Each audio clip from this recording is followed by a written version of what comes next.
రామచంద్రమూర్తి సుగ్రీవుడు ఇద్దరు అగ్నిసాక్షిగా స్నేహం చేసుకుని పరస్పరం ప్రతిజ్ఞ చేసుకున్నారు. నేను వాలిని నిగ్రహించి నీకు రాజ్యం ఇస్తాను అని రామచంద్రమూర్తి, నేను అన్ని దిక్కులకు వానరములను పంపి సీతమ్మ జాడ కనిపెట్టి మళ్ళీ సీతమ్మని నీ పక్కకి చేరుస్తాను అని సుగ్రీవుడు. ఇద్దరూ ప్రతిజ్ఞ చేసుకున్నారు. తర్వాత శోకార్తిని పొందినటువంటి సుగ్రీవుణ్ణి ఓదారుస్తూ రామచంద్రమూర్తి అంటారు, మీ ఇద్దరూ తోడ పుట్టినవారు కదా, ఏకోదరులు, అటువంటి వారికి మీ ఇద్దరి మధ్య ఇంత వైరం ఎందుకు ప్రబలింది? నిన్ను రాజ్యభ్రష్టుణ్ణి చేసి నీ భార్యని తన భార్యగా ఎలా చేసుకున్నాడు వాలి?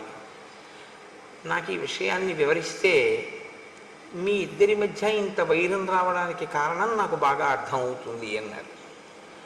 ఇక్కడ మీరు ఒక విషయాన్ని గమనించవలసి ఉంటుంది. పూర్వాపర విచారణ బాగా చేస్తారు రామచంద్రమూర్తి. సుగ్రీవుడి విషయంలో స్నేహం చేశారు అంటే కబంధుడు చెప్పాడు కాబట్టి స్నేహం చేశారు. ఋష్యమూక పర్వతం మీద ఎవరు ఉంటారో అక్కడ ఉండాలి అంటే పాపాచరణము లేని వారైతేనే ఉంటారు అని కబంధుడు చెప్పాడు. కాబట్టి సుగ్రీవుని యందు పాపము లేదు అని రామచంద్రమూర్తి యొక్క విశ్వాసం. కాబట్టి స్నేహం చేశారు. కేవలం సీతమ్మ జాడ కనిపెట్టడానికి ఒక మిత్రుడు కావాలి అనుకుంటే నిజానికి సుగ్రీవుడి కన్నా వాలి గొప్పవాడు. ఎందుకంటే వాలి ఒక్క కబురు చేస్తే రావణుడు చాలా భయపడతాడు. వాలి చేత నిగ్రహింపబడినవాడు రావణుడు. కాబట్టి ఆయన అలా కావాలి అనుకుంటే సహాయం వాలితోనే స్నేహం చేయొచ్చు. రాముడికి తన కార్యం నడవడం ప్రధానం కాదు, ధర్మం నిలబడి అనుషంగికంగా తన కార్యం నడవాలి తప్ప ధార్మికమైన మార్గము కాని రీతిలో తన కార్యాన్ని చక్కపెట్టుకోవడం అనేటటువంటిది రాముడికి సుతారము ఇష్టం ఉండదు. ఆయనకి ముందేది అంటే ధర్మం. సత్యధర్మములు రెండింటినీ రెండు పాదములుగా పెట్టుకుని నడుస్తాడు. కాబట్టి రాముని యొక్క నడక, రాముని యొక్క ఆయనము రామాయణమైంది. కనుక ఆయన సుగ్రీవుడితో స్నేహం చేసి అన్నదమ్ముల మధ్య వైరానికి కారణం అడుగుతున్నాడు. ఇది రామచంద్రమూర్తి అడగడం ఆయనకి కొద్దిగా ఆశ్చర్యంగానే ఉంటుంది. ఎందుకనంటే రామలక్ష్మణ భరత శత్రుఘ్నులు నలుగురు కూడా అంత అన్యోన్యమైనటువంటి సోదర ప్రేమ కలిగిన వారు. ఇంత సోదర ప్రేమ కలిగినటువంటి అనుభవం ఉన్నవాడే కానీ అన్నదమ్ముల్లో ఇంత దారుణంగా తమ్ముడి భార్యని తన భార్యని చేసుకుని తమ్ముణ్ణి రాజ్యం నుంచి వెళ్ళగొట్టినటువంటి అన్నగారిని చూడడం అనేటటువంటిది రామచంద్రమూర్తికి కించిత్ కొత్తతనంగానే ఉంటుంది. కాబట్టి ఆయన కారణం అడిగారు, అసలు ఏ కారణం చేత నువ్వు బయటికి పంపబడ్డావు అంటే సుగ్రీవుడు చెప్తున్నాడు, వాలీనామ మమ భ్రాత జ్యేష్ఠ శత్రునిషూదన పితుర్బహుమతో నిత్యం మమాపి చ తథాపుర. నేను వాలి అన్నదమ్ములం. నా తండ్రి గారు వాలిని చాలా ప్రేమించాడు, పెద్ద కొడుకు కనుక. నేను కూడా వాలిని చాలా ప్రేమించాను, వాలిని చాలా గౌరవించాను. మా తండ్రి గారు శరీరాన్ని విడిచిపెట్టిన తరువాత జ్యేష్ఠ కుమారుడు కనుక వాలికి పట్టాభిషేకం జరిగింది. ఆయన రాజ్యాన్ని చేస్తున్నాడు. రాజ్యం ప్రశాసతస్తస్య పితృపైతామహం మహత్ అహం సర్వేషు కాలేషు ప్రణతః ప్రేష్యవత్స్థిత.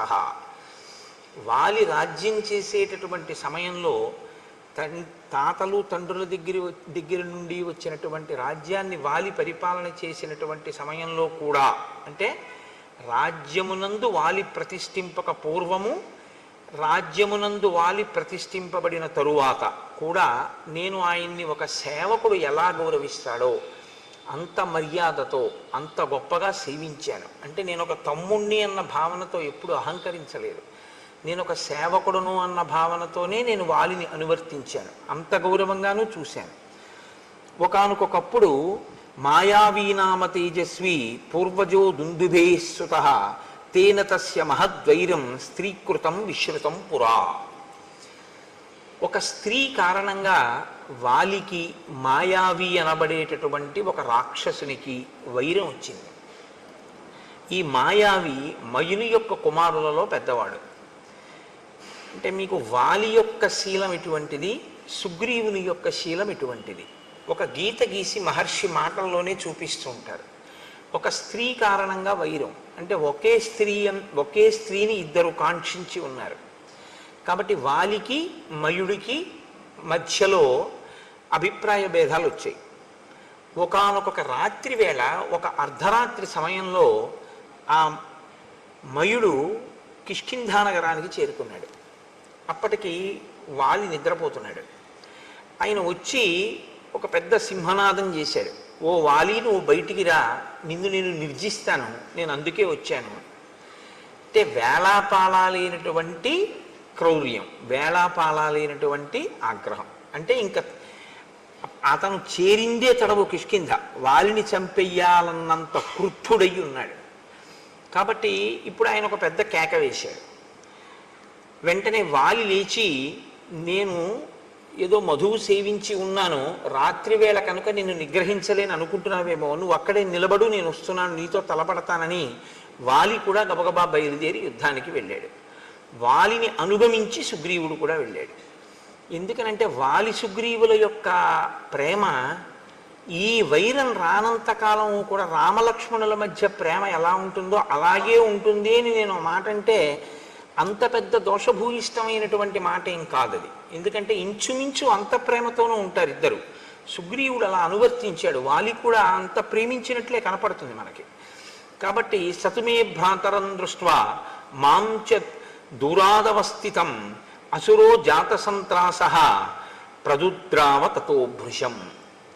చాలా దూరం నుంచి వాలిని సుగ్రీవుణ్ణి చూశాడు. చూసి ఇంత యుద్ధానికి వచ్చి వాలిని మట్టు పెడతానని పెద్ద పెద్ద కేకలు వేసి సింహనాదం చేసినటువంటి ఆ మాయావి, ఆ మయుని కుమారులలో పెద్దవాడైనటువంటి మాయావి ఒక్కసారి పరుగు లంఘించుకున్నాడు. వెనక్కి తిరిగి ఆయన పరుగెత్తి వెళ్ళిపోతున్నాడు. విడిచిపెట్టలేదు వాలి ఆయన్ని తరిమాడు. ఆయన వెళ్ళి వెళ్ళి వెళ్ళి వెళ్ళి ఆ మాయావి పచ్చగడ్డితో ఉన్నటువంటి ఒక పెద్ద బిలంలోకి, భూగృహంలోకి ప్రవేశించాడు. ప్రవేశించి దానిలోకి వెళ్ళిపోయాడు. అది చాలా చీకటిగా ఉంది. ఆ బిలం లోపలికి వెడితే అతను ఎక్కడున్నాడో, అతని పరివారం ఎవరైనా ఉన్నారో, ఇంకా ఎవరైనా యుద్ధానికి తలపడతారో తెలియని పరిస్థితి. కాబట్టి ఇప్పుడు వాలి అందులో ప్రవేశిస్తుంటే సుగ్రీవుడు నమస్కారం చేసి అన్నాడు, అన్నయ్య నేను కూడా నీతో వస్తాను అన్నాడు. అంటే మీరు ఇది చెప్పేటప్పుడు రాముడితో చెప్తున్నాడు సుగ్రీవుడి కథ. సుగ్రీవుని యొక్క మనస్సు ఎంత పరిశుద్ధంగా ఉందో, అన్న పట్ల భిన్నాభిప్రాయం ఉన్నవాడు కాడు, అన్న రాజ్యాన్ని కైవసం చేసుకుందామనేటటువంటి ఉద్దేశ్యం ఉన్నవాడు కాడు. కాబట్టి అన్న నేను నిన్ను అనుగమించి ఈ భూగృహంలోకి వస్తాను అన్నాడు. శాపయిత్వాతు మాం పద్భ్యాం ప్రవివేశ బిలం మహత్. వాలి అన్నాడు, నేను నా పాదముల మీద ఒట్టు పెడుతున్నాను, నువ్వు నాతో రావద్దు. నేను లోపలికి వెళ్ళి ఆ రాక్షసుల్ని మట్టు పెట్టి తిరిగి వస్తాను. నేను తిరిగి వచ్చే వరకు నువ్వు ఈ బిలద్వారం దగ్గర కాపు కాయి. కాబట్టి ఇప్పుడు నేను ఈ మాట పూర్వం అరణ్యకాండలో రామచంద్రమూర్తి కూడా ఓసారి అన్నారు, నా పాదముల మీద ఒట్టు, నువ్వు సీతమ్మని తీసుకుని గుహలోకి వెళ్ళు, నేను యుద్ధం చేస్తాను 14,000 మంది కరదూషణాదులతోనని. కాబట్టి ఇప్పుడు సుగ్రీవుడు బిలద్వారం దగ్గర నిలబడ్డాడు. వాలి అత్యంత వేగంతో ఆ బిలంలోకి ప్రవేశించాడు. తస్య ప్రవిష్టస్య బిలం సాగ్రహ సంవత్సరో గతః. వాలి బిలంలోకి వెళ్ళిపోయాడు, సుగ్రీవుడు అక్కడ నిలబడ్డాడు. 1 సంవత్సరం అయిపోయింది. ఆయన తిరిగి రాలేదు. లోపల నుంచి ఏమీ చప్పుడు వినపడలేదు. 1 సంవత్సరం ఎదురు చూశాడు, తిరిగి వస్తాడేమోనని. రాలేదు. కానీ 1 సంవత్సరం అయిపోయిన తర్వాత సఫేనం రుధిరం రక్తం అహం దృష్ట్వా సుదుఃఖితః. నురుగుతో కూడినటువంటి రక్త ప్రవాహం ఆ బిలంలోంచి పైకి రావడం మొదలుపెట్టింది. పైగా లోపల నుంచి వాలి వేసినటువంటి ఆర్తనాదములు, అంటే కొంచెం భయంతో కూడినటువంటి కేకలులా వినపడ్డాయి సుగ్రీవుడికి. అవి భయంతో వేశాడా వేయలేదా కాసేపు పక్కన పెట్టండి, ఆయనకు అలా వినపడ్డాయి. అహం త్వవగతో బుద్ధ్యా చిహ్నైస్తై భ్రతరం హతం సిధాయ చ బిలద్వారం శిలయా గిరిమాత్రయా శోకార్తశ్చోదకం కృత్వా కిష్కింధామాగత సఖే. సఖే అంటే ఓ రామా, ఓ స్నేహితుడా అని రాముణ్ణి ఉద్దేశించి మాట్లాడుతున్నాడు. ఓ స్నేహితుడా, నాకు ఎప్పుడైతే వాలి యొక్క కేకలు వినపడ్డాయో, ఆర్తనాదములు వినపడ్డాయో, రాక్షసుల యొక్క హాహాకారములు కూడా నాకు వినపడ్డాయో, నేను వాలి రాక్షసుల చేతిలో నిహతుడయ్యాడు. అక్కడ ఒక్క మాయావియే కాదు, చాలామంది రాక్షసులు ఉన్నారు. అందరూ కలిపి వాలిని మట్టు పెట్టారు అని నిర్ణయానికి వచ్చాను. వచ్చి వాళ్ళు పైకి వస్తారేమో అని. ఎందుకంటే ఎప్పుడూ సుగ్రీవుడికి జీవితాంతం పోలికే. ఎటువంటి పోలిక అంటే, నా అన్నగారు చాలా గొప్పవాడు, నా అన్నగారు చాలా పరాక్రమవంతుడు, అన్న చెయ్యలేని పని నేను చెయ్యలేను అని ఒక ఆలోచన ఎప్పుడు సుగ్రీవుడికి. కాబట్టి నా అన్నగారే అంత ప్రమాదంలో ఉన్నాడంటే ఇప్పుడు నేను బిలంలోకి వెళ్ళి కానీ బిలద్వారం దగ్గర నిలబడగానే ఏం చేస్తాను? కాబట్టి లోపల ఉన్న రాక్షసులు పైకి రాకుండా చెయ్యాలనుకున్నాడు. అందుకని ఒక పెద్ద శిలను ఒక దాన్ని దొర్లించి తీసుకొచ్చి దాన్ని ఆ బిలద్వారానికి అడ్డంగా పెట్టేశాడు. ఇప్పుడు ఏమనుకున్నాడంటే, ఇక అందులోంచి రాక్షసులు పైకి రాలేరు, అందులో ఉండిపోతారనుకున్నాడు. వాలి ఉన్నా సరే వాలి కూడా పోతాడు. రాజ్యం తీసుకుందాం అనుకున్నవాడైతే సంవత్సర కాలం ఎదురు చూడడు కుట్ర చేయడానికి. పైగా అతను వెళ్ళిపోయేటప్పుడు శోకార్తశ్చోదకం కృత్వా అన్నాడు. నేను ఆయన గురించి శోకించి ఉదకక్రియ చేశాను అన్నాడు. ఉదకక్రియ చేయడము అంటే జలతర్పణం. అంటే చనిపోయాడు అన్న భావనలో మనసులో అతనికి ఏం అనుమానం లేదు. బతికున్నాడో చచ్చిపోయాడో, నేను గబుక్కుని బిలానికి అడ్డంగా ఓ రాయి పెట్టేశాను అలాంటి భావన ఏం లేదు. ఖచ్చితంగా వాలి మరణించాడని అనుకున్నాడు. అందుకే అతను ఉదకక్రియ కూడా చేసేసాడు. చేసేసి తిరిగి వచ్చాడు. నిజంగా రాజ్యం మీద సుగ్రీవుడికి వ్యామోహం ఉంటే వాలి చచ్చిపోయాడని మంత్రులకి చెప్పుండేవాడు. నేను బిలానికి అడ్డంగా ఒక శిలని పెట్టాను, ఉదకక్రియ చేశాను, వచ్చాను. కానీ అన్నయ్య చచ్చిపోయాడు అని నేను ఎలా చెప్పడం? అన్నయ్య ఏలినటువంటి రాజ్యాన్ని నేను ఏలగలనా? బహుశా అది ఆయన శంక. వాలి సింహాసనం మీద కూర్చుంటే అమ్మ బాబాయ్ వాలి పరిపాలిస్తున్నాడని ఎవరు రాలేరు. వాలి అంత సమర్థున్నా నేను వాలి కూర్చున్న సింహాసనం మీద కూర్చోడానికి? యువరాజుగా వాలి పక్కన కూర్చోగలనేమో కానీ వాలి లేకుండా నేనే స్వతంత్రంగా పరిపాలన చెయ్యగలిగినటువంటి వాడిని కాను. అందుకని ఆయన మంత్రులకు చెప్పలేదు. కానీ వాళ్ళు ఏం చేశారు? యత్నతో మంత్రిభిశ్రుతం. వాళ్ళు గుచ్చి గుచ్చి గుచ్చి గుచ్చి ప్రశ్నించారు అనేక రకాలుగా. నువ్వు ఎందుకు వచ్చేసావు? వాలేడి? ఎందుకు రాలేదు? ఎప్పుడు వస్తాడు అని. దుఃఖముతో కూడుకున్నటువంటి మనసుతో ఉన్నవాడు కాబట్టి ఒక రోజున పైకి చెప్పేశాడు, వాలి మరణించాడు అని చెప్పాడు. ఎందుకని అంటే తను అలాగే నమ్మాడు. మంత్రులు అన్నారు, వాలి మరణించాడు, నువ్వు యువరాజువి, రాజు లేడు సింహాసనం మీద, సింహాసనం ఖాళీగా ఉండకూడదు, కాబట్టి ఉత్తరాధికారివి నువ్వే కనుక నీకు రాజ్యాభిషేకం చేస్తా ఉన్నారు. అభిషిక్తంతు మాం దృష్ట్వా వాలి సంరక్తలోచన మదీయాన్ మంత్రినో బద్ధ్వా పరుషం వాక్యమబ్రవీత్. ఈయనకి పట్టాభిషేకం చేశారు, సుగ్రీవుడు రాజ్యం చేస్తున్నాడు. సుగ్రీవుడు రాజ్యం చెయ్యడం మొదలుపెట్టినటువంటి కొద్ది కాలానికే వాలి వచ్చాడు. వాలి తిరిగి వచ్చి చూసి సుగ్రీవుడు రాజుగా ఉండడం చూడగానే ఆయన కళ్ళు ఎర్రబడ్డాయి.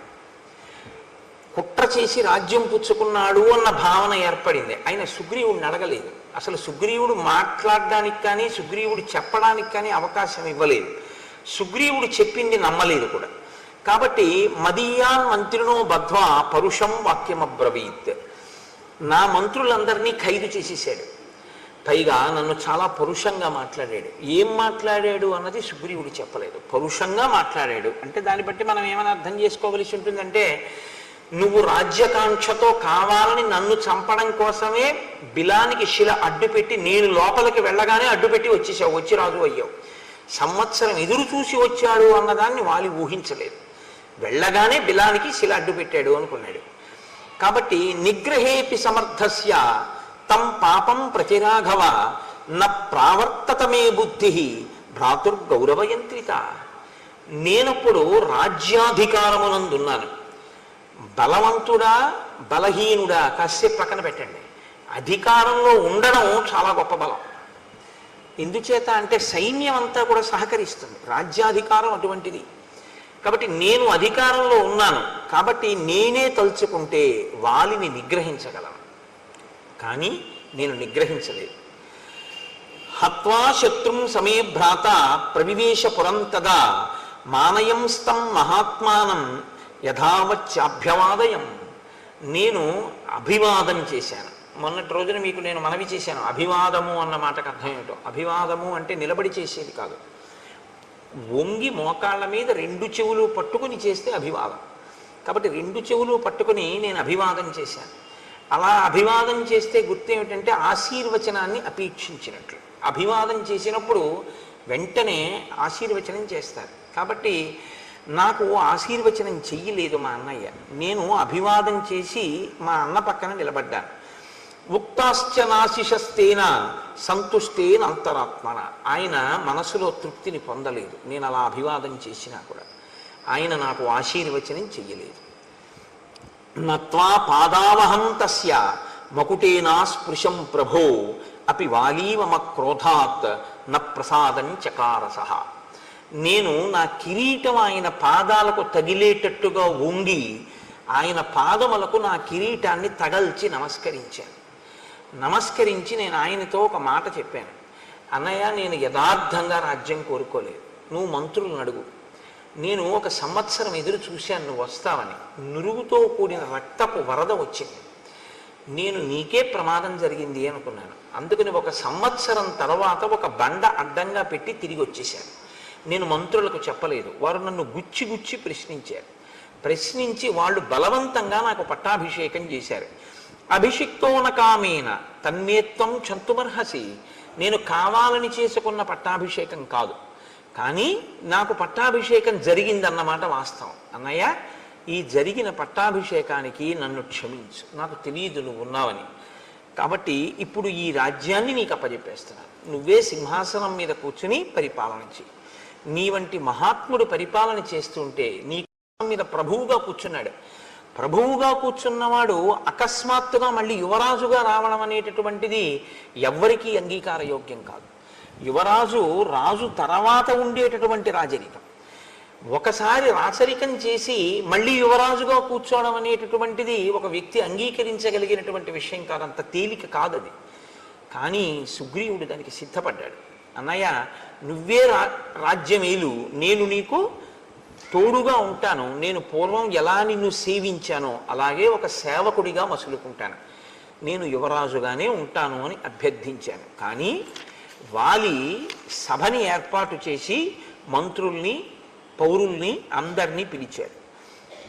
పిలిచి ఒక మాట అన్నాడు. జరిగిన కథంతా చెప్పాడు. మాయావి వెంట మేము పరిగెత్తడం, తను బిలంలోకి వెళ్ళడం అన్నీ చెప్పి ఆ సభలో ఉన్న వారితో ఏం చెప్పాడంటే, ఈ దుర్మార్గుడు రాజ్యాన్ని కాంక్షించి నేను బిలంలోకి వెళ్ళగానే శిల అడ్డుపెట్టి వెళ్ళిపోయాడు.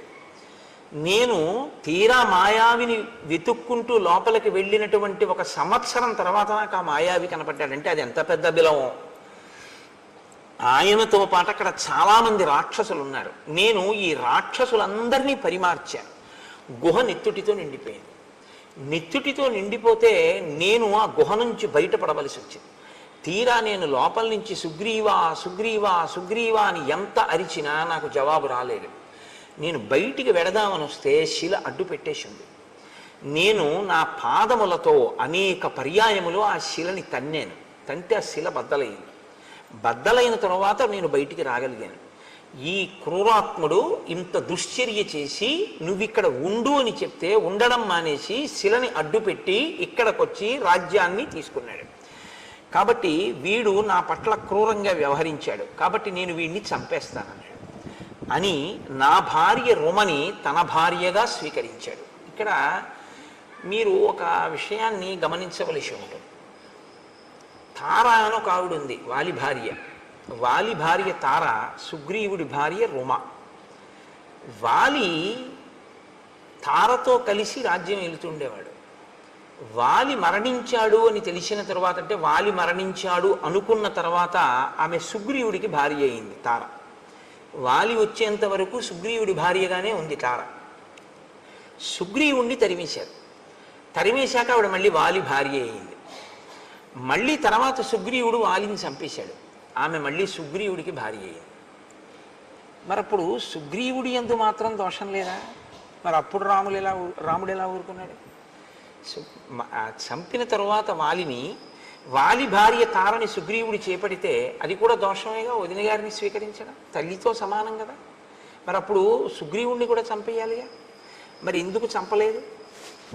మరి రుమని, సుగ్రీవుడి భార్య రుమని వాలి స్వీకరిస్తే వాలి మీద ధర్మం తప్పిన వాడివి అని వాలిని ఎందుకు సంహరించాడు రామచంద్రమూర్తి? కిష్కింధకాండలో మీరు చాలా జాగ్రత్తగా దాన్ని పరిశీలనం చేయవలసి ఉంటుంది. వానర జాతులలో వానరముల యందు అనేక జాతులు ఉన్నాయి. ఇందులో కర్మాధికారము జ్ఞానాధికారము కలిగినటువంటి వానర జాతి ఒకటి ఉంది. అది చాలా శ్రేష్టమైనటువంటి వానర జాతి. వాళ్ళు సంధ్యావందనం చేస్తారు. మనుష్యులు ఎలా చేస్తారో అలా వాళ్ళు సంధ్యావందనం చేస్తారు. వాళ్ళ అంత్యేష్టి సంస్కారం అవన్నీ కూడా అలా ఉంటాయి. వాలి సుగ్రీవుడు సంధ్యావందనం చేసేటటువంటి వానర జాతిలో వచ్చినటువంటి వాడు. సంధ్యావందనం చేసే అధికారం ఉన్నటువంటి వానర జాతిలో ఒక నియమం ఉంది.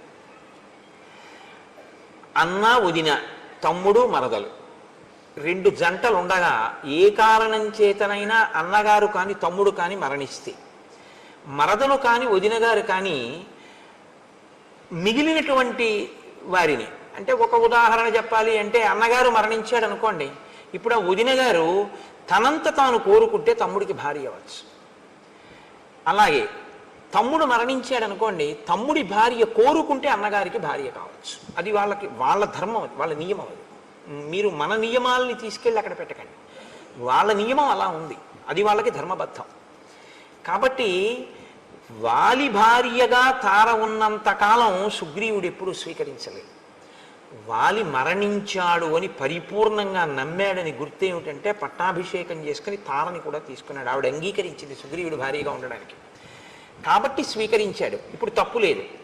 సుగ్రీవుడు కళ్ళ ముందు బతికున్నాడని వాలికి తెలుసు, తెలిసి రుమని స్వీకరించాడు, ధర్మం తప్పాడు, అందుకుని చంపాడు. ఇది మీరు పట్టుకోవలసి ఉంటుంది. తర్వాత సుగ్రీవుడు మరణించాడు, వాలి మరణించాడు. వాలి మరణించిన తరువాత వాలి భార్య తార ఇప్పుడు భర్త పోయాడు కాబట్టి కోరుకుంటే ఆయన తమ్ముడికి భార్యగా వెళ్ళవచ్చు. కాబట్టి తార తమ్ముడికి భార్యగా వెళ్ళింది, రాముడి జోక్యం చేసుకోండి. ఆ ధర్మ సూక్ష్మాన్ని మీరు పట్టుకోవాలి. కిష్కింధకాండలో ఈ విషయాన్ని మీరు జాగ్రత్తగా పట్టుకోకపోతే ఏమవుతుందంటే రాముడు వాలినే ఎందుకు నిగ్రహించాడు, సుగ్రీవుణ్ణి ఎందుకు నిగ్రహించలేదు అన్నది ఒక పెద్ద ప్రశ్నగా నిలబడిపోతుంది. కాబట్టి నేను అనుకుంటున్నా ఇప్పుడు మీకు స్పష్టమైంది అని నేను అనుకుంటున్నాను. రాముడు ధర్మాత్ముడు, ఆయన ధర్మాన్నే నిలబెడుతూ ఉంటాడు ఇప్పుడు. కాబట్టి రామ, నేను బ్రతికుండగా నన్ను చంపడానికి ప్రయత్నం చేసి ఈ భూమండలం అంతా తిరిగాను వాలి తరువుకొస్తే. ఋష్యమూక పర్వతం మీదకి వచ్చి కూర్చున్నాను. కిష్కింధ పక్కనే ఉంది ఋష్యమూక పర్వతం. ఆఖరికి నేను ఈ ఋష్యమూకం మీదే కూర్చున్నాను. ఒక కారణం వల్ల ఇక్కడికి వాలి రాడు, అంతే చెప్పాడు. అప్పటికే ఆ మాటే చెప్పాడు. ఒకానొక కారణం చేత వాలి ఇక్కడికి రాలేడు. వాలే కాదు, వాలి అనుచరులు కూడా రాలేడు.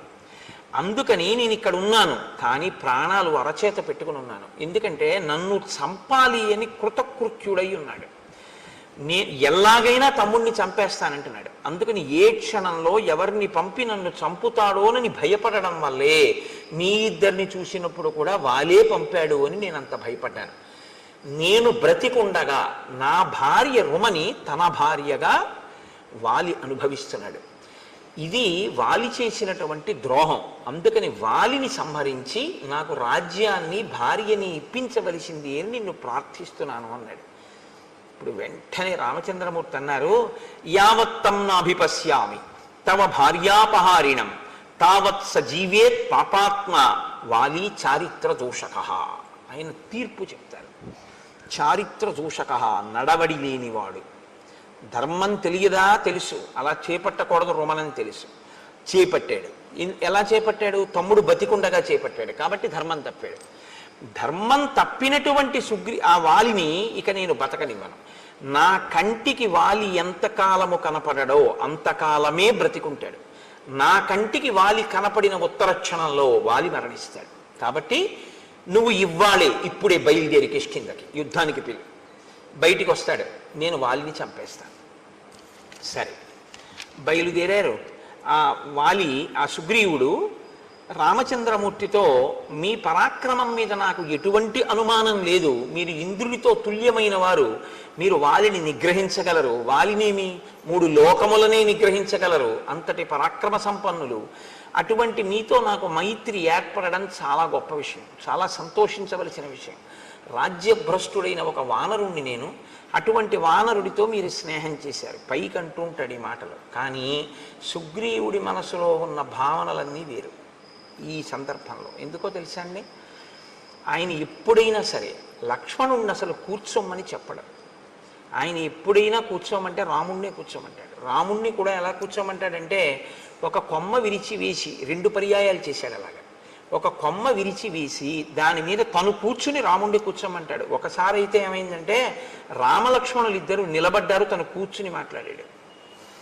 ఆ తరువాత ఏం చేశాడంటే, చూసి రామ మీరు కూర్చోండి లేచి ఒక మద్ది చెట్టు కొమ్మ విరిచి ఆసనంగా వేసి కూర్చోండని తను కూర్చుని ఇలా కూర్చోమన్నాడు. అంటే మహాత్ముల సరసన కూర్చోవడం, మహాత్ములతో సమానంగా కూర్చోవడం వారిని అవమానించడమే. అంటే వారు కూర్చోమంటే కూర్చోవచ్చు, అందులో దోషం లేదు. అలా ఉండకూడదు.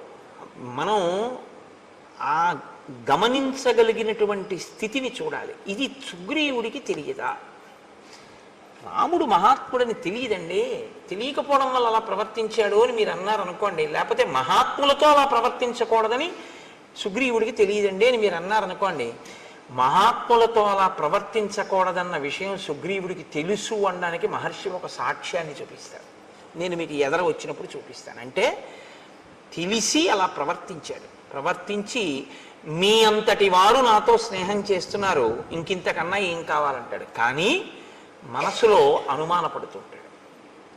ఏమనుమానపడ్డాడంటే, ఆగండి వెడదాం, పిలుస్తాను వాలిని, యుద్ధం చేస్తాను, మీరు చంపుదురు కానీ నేను ఒక్క మాట చెప్తాను కొంచెం వినండి అన్నాడు. దేని గురించి భయం సుగ్రీవుడికి అంటే ఇప్పుడు బయటపడుతున్నాడు. సముద్రాత్ పశ్చిమాత్ పూర్వం దక్షిణాదపి చోత్తరం క్రామత్య నుదితే సూర్యే వాలి వ్యపగత క్లమః. వాలి ప్రతిరోజు సూర్యోదయానికి పూర్వం బ్రాహ్మీ ముహూర్తంలో నిద్రలేస్తాడు. చాలా మంచి అలవాటు. రావణుడు కూడా లేస్తాడు. కానీ ఇద్దరికీ ఉన్న లక్షణం ఏమిటో తెలుసా అండి? ఆయనకి కామం, ఈయనకి అహంకారం. నాకు బలం ఉంది అని. సంధ్యావందనం చెయ్యాలి అనుకున్నటువంటి వాడు ఓ చోట కూర్చుని చేసుకుంటే చాలు. అంతేకాని బలం ఉంది కదా అని సంధ్యావందనం చేసేటటువంటి వాడు ఏదో చెరువు దగ్గరికి వెడితే 4 గట్ల మీద సంధ్యావందనం చేయాలి, 4 చోట్లకి వెళ్ళి తర్పణ అర్ఘ్యం ఇవ్వాలని ఏం లేదు. కానీ ఒంటి బలం అటువంటిది. కాబట్టి ఆయన ఏం చేస్తాడంటే 4 సముద్రముల దగ్గరికి వెడతాడు అర్ఘ్యం ఇచ్చేటప్పుడు. అంటే దిగ్దేవతా నమస్కారానికి తిరిగినట్టుగా 4 సముద్రములకు వెడతాడు. తూర్పు సముద్రం, పశ్చిమ సముద్రం, ఉత్తర సముద్రం, దక్షిణ సముద్రం ఒక్కొక్క గంతులోనే వెళ్ళిపోతాడు. దక్షిణ సముద్రం దగ్గర కూర్చున్నవాడు ఒక్క గంతు వేస్తే ఉత్తర సముద్రం దగ్గర ఉంటాడు. ఉత్తర సముద్రం దగ్గర నుంచి ఒక్కసారి లంఘిస్తే మళ్ళీ తూర్పు సముద్రానికి వస్తాడు. తూర్పు సముద్రం నుంచి బయలుదేరితే ఒక్క గంతులో పశ్చిమ సముద్రాన్ని చేరుకుంటాడు. మా అన్నయ్య అంత వేగంగా సంధ్యావందనానికి వెడతాడు. సంధ్యావందనానికి వెళ్ళేటప్పుడు పెద్ద అలా వెళ్ళాలనేటటువంటి ఒక వ్యగ్రత ఏమీ ఉండదు. సంధ్యావందనం అనేటటువంటిది చాలా ప్రశాంతంగా చేసేటటువంటి స్థితి. మీరు విన్నారో లేదో, రాముడు అరణ్యవాసానికి రాగానే గంగా తీరంలో గుహుడి దగ్గరికి వెళ్ళాడు. నిర్మలమైన మనస్సుతో గాయత్రి చేస్తాడు. గాయత్రి ఎప్పుడు చేస్తున్నా సంధ్యావందనంలో మనసుని నిర్మలం చేసుకోవాలి. అందుకే అన్ని మాటలు ఆచమనం చేస్తారు. స్థూల సూక్ష్మ కారణ శరీరములందుండేటటువంటి తాపములను నిగ్రహించి మనసుని నిలబెట్టి సంధ్యావందనం చెయ్యాలి, గాయత్రి చెయ్యాలి. అది బుద్ధిని ప్రచోదనం చేస్తుంది. కాబట్టి రాముడు చేస్తే ప్రశాంత చిత్తుడై చేస్తాడు. వాలి చేస్తే తన బలాన్ని బయట పెట్టుకునేటట్టు చేస్తాడు. సంధ్యావందనంలా చెయ్యాలి తప్ప సంధ్యావందనం వేళంబరానికి వెటకారాలకి సంధ్యావందనాలు చేయకూడదు. అది చాలా ప్రమాదం కూడా. అలాంటి పిచ్చి పనులు ఎప్పుడూ చేయకూడదు. దాన్ని చేసేటప్పుడు తదేక దృష్టితో జాగ్రత్తగా ఆ మర్యాదతో ఆ గౌరవంతో చేయవలసి ఉంటుంది. కాబట్టి 4 సముద్రముల దగ్గరికి వెడతాడు మా అన్నయ్య. ఒక్కొక్క గంతులో వెళ్ళిపోతాడు. అయిపోయిన తర్వాత ఏం చేస్తాడో తెలుసా? సంధ్యావందనం అయ్యాక అంటే సూర్యోదయం అయిపోయే లోపల ప్రాయశ్చిత్తం లేకుండా కదా అర్ఘ్యం ఇచ్చేయాలి. కాబట్టి త్వరతో ముందు సంధ్యావందనం చేస్తాడు. చేసిన వెంటనే ఏం చేస్తాడంటే అగ్రాణ్యారుహ్య శైలానాం శిఖరాణి మహాంత్యపి ఊర్ధ్వముత్పాత్య తరసా ప్రతిగృహాతి వీర్యవాన్. ఆయన పర్వతముల యొక్క శిఖరముల దగ్గరికి వెళ్ళి నించుంటాడు. నించుని ఆ పర్వత శిఖరములను ఊపి చేత్తో బంతులు పట్టుకున్నట్టు పట్టుకుంటాడు. పట్టుకుని ఈ శిఖరములను గాలిలోకి ఎగరేస్తాడు. ఎగరేసి పట్టుకుంటూ ఉంటాడు కింద పడకుండా. పర్వత శిఖరములను పిరికి ఆడుకోవడం మా వాడికి పొద్దున్నే చేసుకునే వ్యాయామం లాంటిది. బంతి ఆట కింద లెక్క అది. శిఖరములతో ఆడుకుంటాడు అలాగా. అంటే ఎంతటి బలవంతుడో, ఎంతటి వేగమున్నవాడో గమనించు. బలం ఉండడం ఒకెత్తండి, బలానికి పక్కన వేగం ఉండడం మరింత ద్విగుణీకృత బలం. అది బలం ఉన్న చోట వేగం ఉండాలని లేదు, వేగం ఉన్న చోట బలం ఉండాలని లేదు. బలము వేగము కూడా ఉన్నాయనుకోండి, చాలా కష్టం ఇంకా పట్టుకోవడం. అంత వేగంగా వచ్చి మీద పడిపోతాడు. అంత వేగం ఉన్నవాడు, అంత బలం ఉన్నవాడు మా అన్నయ్య. బహవః సారవంతశ్చ వనేషు వివిధాద్రుమాః వాలినా తరసా భగ్న బలం ప్రథయతాత్మనః. మా అన్నయ్య పచ్చగా ఉన్నటువంటి ఆకులతో ఉన్న సాలవృక్షముల దగ్గరికి వెడతాడు. వెళ్ళి ఆకాశం అంతెత్తి పెరిగిపోయి కొమ్మలతో రెమ్మలతో పచ్చి ఆకులతో ఉన్న సాలవృక్షం దగ్గరికి వెళ్ళి దాని మొదలు పట్టుకుని ఒకసారి ఊపుతాడు. ఊపి పైకి చూస్తాడు. చూస్తే అపర్ణః, ఇహ ఆకులు ఉండవు ఆ చెట్టుకి, అన్ని ఆకులు కింద పడిపోతాయి. పచ్చాకు పడ్డం చాలా కష్టం, పచ్చాకు ఊడదు. కానీ మా అన్నయ్య సాలవృక్షాన్ని కదిపితే ఆకులన్నీ ఊడి కింద పడిపోతాయి. అంతటి మహాబలవంతుడు. అంటే ఏమిటి? నిన్ను నమ్మి నేను వెళ్ళొచ్చా? నేను వెళ్ళి యుద్ధానికి పిలిచిన తరువాత నువ్వు తట్టుకోలేకపోతే, ఏదో వాలి చంపేస్తానంటున్నావు, మంచిదే పాపం, ఏదో మిత్రత్వంతో. కానీ తీరా అక్కడికి నువ్వు వచ్చి కాళ్ళు చాపావనుకో, నా పరిస్థితి ఏమిటి? వదిలిపెట్టండి నన్ను ఇంకా. కాబట్టి మా అన్నయ్య బలం ఏమిటో ముందు తెలుసుకో. అంటే రాముని మీద కించిత్ అనుమానం ఉంది. రాముని యొక్క బలం మీద పరిపూర్ణమైనటువంటి విశ్వాసం ఉన్నవాడు కాదు. ఈ మాట చెప్పిన తరువాత ఇంకొకటి చెప్తున్నాడు. మహిషోదుందుభిర్నామ కైలాస శిఖర ప్రభ బలం నాగసహస్రస్య ధరయామాస వీర్యవాన్. దుందుభి అని ఆ మాయావి యొక్క తమ్ముడు, వాడికన్నా గొప్పవాడు వీడు. వీడికి 1000 ఏనుగుల యొక్క బలం ఉన్నటువంటి వాడు. 1000 ఏనుగుల బలం ఉంటే వచ్చిన ఇబ్బంది ఏముందండి? దానికి పెద్ద గొడవ ఉంది. ఆయన బలం అయింది, ఆయన తిండి అయింది. కానీ వచ్చిన బాధ ఏమిటంటే బలం ఉంది కాబట్టి రోజు ఎవడో ఒకళ్ళతో యుద్ధానికి వెళ్తాడు. యుద్ధానికి వెళ్ళడానికి ఆయనకి ఈయనకి ఏమీ అభిప్రాయ భేదాలు ఉండక్కర్లేదు. బలవంతులు ఎవరని అడుగుతాడు. ఆయన బలవంతుడండి అన్నారనుకోండి, నేను పొద్దున్నే వెళ్ళి వాళ్ళు ఇంటి ముందుకు వెళ్ళి జబ్బలు ధరుస్తాడు. వస్తావా రావా యుద్ధం చేస్తానంటాడు. అంటే ఓడించేయాలంతే. నేను బలవంతుడననేటటువంటి ఒక ఖండకావరం అన్నమాట. కాబట్టి ఈ దుందుబి 1000 ఏనుగుల బలం ఉన్నవాడు కాబట్టి ఒకసారి సముద్రుడి దగ్గరికి వెళ్ళాడు. సముద్రుడు అనంతమై గంభీరంగా ఉంటాడు కాబట్టి ఆయన దగ్గరికి వెళ్ళి జబ్బలు చరిచి అన్నాడు, నువ్వు ఇంత పెద్ద సముద్రుడు ఉన్నావు, ఇంత బలవంతుడు అంటారు, ఇవాల్టితో నీ పొగరనిచేస్తాను, రా యుద్ధానికి అన్నాడు. ఆయన ఏం చేశాడు అంటే ఆయన ఏం చెయ్యక్కర్లేదు. బలం ఉంది కాబట్టి గొడవ పెట్టుకుంటూ ఉంటాడు. అదే రాక్షస ప్రవృత్తి అంటే, అంతకన్నా ఇంకేం ఉండదు. కాబట్టి ఎప్పుడైనా అటువంటి వాడు మీకు కనపడితే మీరేం చేయాలంటే సముద్రుల్లా హిమవంతుల్లా మాట్లాడాలి అని గుర్తుపెట్టుకోండి. తప్ప మీరు యుద్ధానికి వెళ్ళిపోకూడదు, వాళ్ళే మీరు కూడా రెచ్చిపోకూడదు. కాబట్టి సముద్రుడు ఎంత గంభీరంగా మాట్లాడాడంటే ఆయనే గాంభీర్యం సముద్రం అంటే. తత సముద్రో ధర్మాత్మ సముద్ధాయ మహాబల అబ్రవీద్వచనం రాజనం అసురం కలచోదితం. కాలము చేత గ్రసింపబడడానికి సిద్ధపడుతున్నటువంటి ఆ దుందుబికి ఈ కండకావరం పెరిగింది. కాబట్టి సముద్రుడి దగ్గరికి వెడితే సముద్రుడు లేచన్నాడు, నీతో నేనేమి యుద్ధం చేస్తానయ్యా? సమర్థో నాస్మితే దాతుం యుద్ధం యుద్ధ విశారద శ్రూయతాం చాభిదాస్యామి ఎస్తే యుద్ధం ప్రదాస్యతి. శైలరాజో మహారణ్యే తపస్వి శరణం పరం శంకర శ్వశురో నామ్నా హిమవానితి విశ్రుత గృహప్రస్రవణోపేతో బహుకందర నిర్ఝర స సమర్థస్తవ ప్రీతిం అతులాం కర్తుమాహవే. ఉత్తర దిక్కున హిమవంతుడున్నాడు. హిమవంతుడు చాలా పెద్ద పర్వతం. ఋషులందరూ ఆయన్ని ఆశ్రయించి ఉంటారు తపస్సు చేసుకోవడానికి. ఆ హిమవత్ పర్వతం మీద ఉంటారు. ఆయన యందు పెద్ద పెద్ద గుహలు ఉన్నాయి, అనేకమైన నదులు పుట్టి ఆయన మీద ప్రవహిస్తూ ఉంటాయి. అంత బలవంతుడు, పైగా శంకరుడికి మామగారు. కాబట్టి ఆ హిమవంతుడి దగ్గరికి వెళ్ళి అడుగు, ఆయన చేస్తాడు యుద్ధం. నీలాంటి వాడితో నేనేం యుద్ధం చేస్తాను, కాబట్టి నాతో యుద్ధం అక్కర్లేదు, నేనే చెప్తున్నానుగా చేయలేనని ఆయన దగ్గరికి వెళ్ళాను. వాడు వెంటనే అయితే నువ్వు చేయలేవన్నమాట, కాబట్టి ఓడిపోయినట్టే. వాడికి అక్కడతో ఆ కోరిక తీరిపోయింది. కాబట్టి ఇప్పుడు కానీ వాడికి ఆ తీట వదిలిపోతూ ఉండాలి. రోజు ఎవరో ఒకళ్ళతో యుద్ధం చెయ్యాలి వాడు. కాబట్టి వాడు హిమవంతుడి దగ్గరికి వెళ్ళాడు. పిలిచి, నువ్వు నాతో యుద్ధం చెయ్యాలి, సముద్రుడు నీ గురించి ఇంత గొప్పగా చెప్పాడు, నేను నీతో యుద్ధానికి వచ్చానన్నాడు. అంటే ఆయన అన్నాడు, దేనికి యుద్ధం, మన ఇద్దరి మధ్య వైరం ఏం లేదు, నిష్కారణంగా నాతో యుద్ధం ఎందుకు అంటే, లేదు నాకు బలం ఉంది, నువ్వు బలవంతుడవో నేను బలవంతుడినో తేలిపోవాలన్నాడు. నీ అంత బలవంతుడిని నేను కాదని నేనే చెప్తున్నాను. నేనేదో తాపసులకి ఆశ్చర్యం ఇస్తూ ఉంటాను, వాళ్ళు తపస్సు చేసుకుంటూ ఉంటారు నా దగ్గర, నేను అందుకు పనికి వచ్చేవాడినే కానీ ఇలా యుద్ధాలు వీనే చేయలేను అన్నాడు. నువ్వు యుద్ధం అన్నా చెయ్యి, నాతో యుద్ధం చేసేవాడినన్నా చూపించన్నాడు. అదో పెద్ద విచిత్రమైనటువంటి విషయం. ఒక్కొక్కడి స్థితి, రాక్షసత్వం అన్న మాట అంత ప్రబలంగా ఉంటుంది వాళ్ళలో ఉండేటటువంటి మనఃప్రవృత్తి.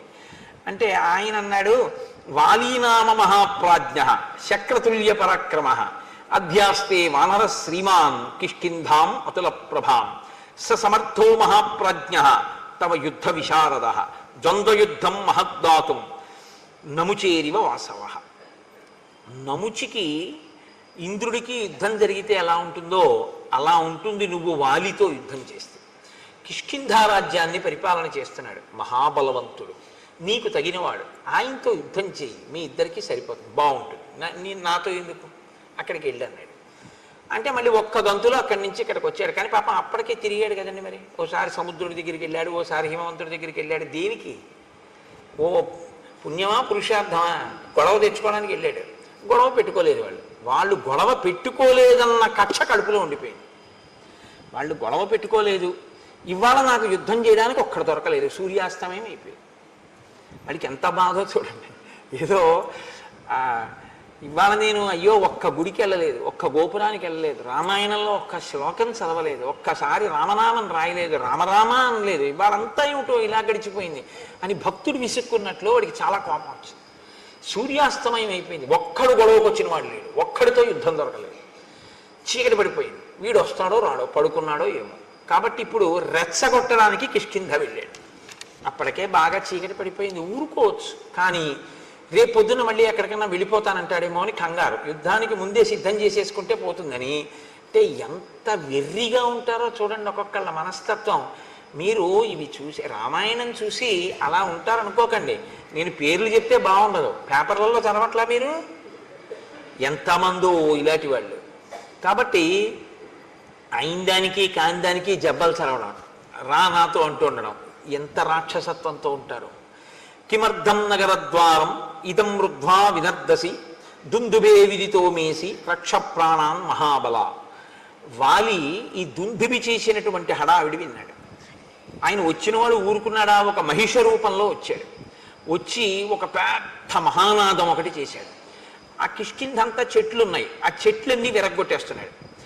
గిట్టలతో భూమినంతటినీ కూడా ఇలా దున్నేసి ఆ పైకి మట్టి రేపేసి భూమిని బద్దలు చేసేస్తున్నాడు ఆ బలంతో. ఆ నగర ద్వారాన్ని భేదించేస్తున్నాడు, బద్దలు కొడుతున్నాడు.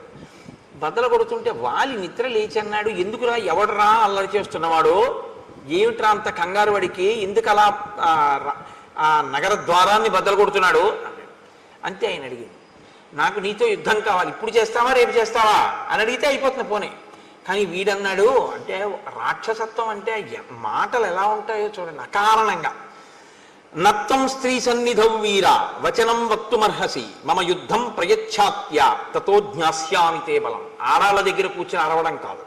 అంటే మరి రాత్రి అయిపోయింది, అంతఃపురవాసంలో రాణుల దగ్గర కదా ఉంటాడు, ఆడవాళ్ళ దగ్గర ఉండి ఏదో పెద్ద వీరుళ్ళ ఎవడరా అని అడగడం కాదు, రా యుద్ధానికి, నీ బలం ఏంటో తేల్చేస్తానన్నాడు. ఎవరు అసలు వాడు? ఏమీ చెప్పడం, కంగారు. అనుకుని మళ్ళీ ఏమనుకున్నాడో వెంటనే అభయం ఇచ్చాడు, ఫోన్లే చీకటి పడిపోయాక వచ్చాను కదా అని. అధమాధారయిష్యామి క్రోధమధ్య నిశామి మాం గృహ్యతాం ఉదయ స్వైరం కామభోగీషు వానర. పోన్లే ఎలాగోలా కష్టపడి రేపు పొద్దుటి వరకు నేను ఈ కోపాన్ని ఇలాగే అట్టి పెట్టుకుంటాను, రేపు పొద్దున్న యుద్ధానికి రా, ఇవాళకి రాత్రి నీ రాణులతో హాయిగా కామోపభోగాన్ని అనుభవించు. ఎందుకు ఆ కోపాన్ని నిలబెట్టుకోవడం? ఎవడైనా కోపం వదిలేస్తానని చూడాలి.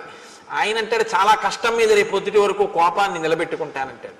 అంటే దుష్టుడి యొక్క మనఃప్రవృత్తి ఎలా ఉంటుందో చూడండి. ఉత్తమే క్షణకోపస్య మధ్యమే ఘటికాద్వయం మధమే స్యాదహోరాత్రం పాపిస్తే వర్ణాంతక. కష్టపడి కోపం నిలబెట్టుకోవడం ఎందుకండి? అది పోతుంటే హాయిగా వదిలిపెట్టేయాలి దాన్ని. అమ్మాయి మన ప్రయత్నం లేకుండా పోయిందిరా అనుకోవాలి. కానీ వాడికి అలా చిత్తశాంతి లేదు, దాన్ని కష్టపడి నిలబెట్టుకుంటున్నాడు, గిట్టలతో గీరేస్తున్నాడు, చెట్ల కొమ్మలు అంటే రాత్రల్లా అలా చేస్తూ ఉంటాడు. నువ్వేం చేయాలి, వాలి ఏం చేయాలో చెప్తున్నాడు. ఇవాళ రాత్రికి నీ రాణులతో భోగించు. దీయతాం సంప్రదానంచ పరిష్వజ్య చ వానరాన్ సర్వశాఖా మృగేందస్త్వం సంసాదయ సుహృజ్జనాన్. నువ్వు దాన ధర్మాలు ఏమైనా చెయ్యాలనుకుంటున్నావేమో, ఇవాళ రాత్రి చేసేసి ఎవరికేమైనా ఇద్దామనుకుంటే ఇచ్చేసి.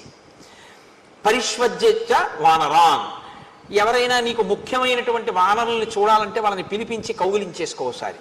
ఎందుకంటే ఇవన్నీ అంటే ఖండకావరం నోటి తేట. సర్వశాఖా మృగేందస్వం సంసాదయ సుహృజ్జనాన్. ఒకసారి నీ సుహృత్తులు ఉంటారు, మంచి స్నేహితులు, మళ్ళీ చూడడం ఉండదు, రేపు పొద్దున చంపేస్తాను నేను, అందుకని వాళ్ళందరినీ పిలిచి ఓసారి చూసేసి. అంటే దేనికి చంపేస్తావు? ఏమి కారణం లేదు, తను బలవంతుడు అనిపించుకోవాలి కాబట్టి చంపేస్తాడంతే. సుదృష్టాం కురు కిష్కింధాం కురుష్వాత్మ సమంపురే క్రీడస్వచ సహ స్త్రీభి అహం తే దర్పనాశన. రేపు ఎలాగో నిన్ను చంపేస్తాను ఉదయం, కాబట్టి ఇవాళ ఏం చేస్తావో తెలుసా? ఒకసారి ఆ కిష్కింధ సామ్రాజ్యాన్నంతటినీ ఓసారి చూసేసుకో. రాజు కాబట్టి నీకు ఆ మక్కువ ఉంటుంది, ఓసారి ఆ రాజ్యం వంక చూడు. నీకు ఇష్టం కాబట్టి ఆ రాజధాని వంక కూడా ఓసారి చూసేయి. ఇవాళ రాత్రి నీకు ఇష్టమైనటువంటి స్త్రీలు ఎవరున్నారో వాళ్ళతో భోగించి రేపు పొద్దున నిన్ను చంపేస్తాను. యోహిమత్తం ప్రమత్తం వా సుప్తం వా రహితం భృశం హన్యాత్ స భ్రూణలోకే తద్విధం మదమోహితం. అసలు ఇప్పుడే చంపేద్దరు. ఎందుకు వదిలేస్తున్నానో తెలుసా? నువ్వు తాగి రాణులతో భోగం అనుభవిస్తూ ఉంటావు కాబట్టి నిద్రపోతున్న వాణ్ణి, ఆయుధం లేనివాణ్ణి, యుద్ధానికి సిద్ధంగా లేనివాణ్ణి, ఏదో కామోపభోగంలో ఉన్నవాణ్ణి చంపడం అంటే భ్రూణహత్య, పసిపిల్లాన్ని చంపడంతో సమానం. కాబట్టి నేను అటువంటి పాపపు పనులు చేయనన్నాడు. మళ్ళీ ఇందులో మళ్ళీ పాపపుణ్య విచారణ ఒకటి వాడికి. రాక్షసత్వం అంటే అలాగే ఉంటుందండి, చాలా గమ్మత్తుగా ఉంటాయి వాళ్ళ మాటలు. కాబట్టి రేపొద్దున్న యుద్ధానికి రాను అంటే వాడికి వీడికన్నా సరదా వాడికి. వాడన్నాడు రేపొద్దుడి దాకా ఎందుకు, నేను తాగిన అది వీరరసం, నేను మధుపానం చేసినా అది నన్నేం అడ్డదు, కాబట్టి నిన్ను ఇప్పుడే చంపేస్తాను, రేపొద్దుడి దాకా ఏంటి, అవన్నీ నాకేం అవసరం లేదన్నాడు అని వెంటనే లోపలికి వెళ్ళి తమేవ ముక్త్వా సంక్రుద్ధో మాలాముక్షిప్య కాంచనీం పిత్రా దత్తాం మహేంద్రేణ యుద్ధాయ వ్యవతిష్ఠత. తన తండ్రి అయినటువంటి మహేంద్రుడిచ్చిన బంగారు మాల ఒకటి ఉంది, ఆ మాల తీసి మెడలో వేసుకున్నాడు. ఆ మాలకి ఒక శక్తి ఉంది, అది తనలోని తేజస్సుని తనలోని బలాన్ని క్షీణించిపోకుండా మాల స్వీకరించి కాపాడుతుంది. ఎదుటివారి బలాన్ని లాగేస్తుంది అని చెప్పకూడదు మీరు ఎప్పుడు. అది ఆయనలో తేజస్సుని ఆయనలో బలాన్ని క్షీణించిపోకుండా తనలోకి తీసుకుని కాపాడి మళ్ళీ ఇస్తూ ఉంటుంది. మహేంద్రుడిచ్చిన మాలకి ఆ శక్తి ఉంది. అందుకే అది మెడలో ఉన్నంతసేపు వాలి మరణించాడు.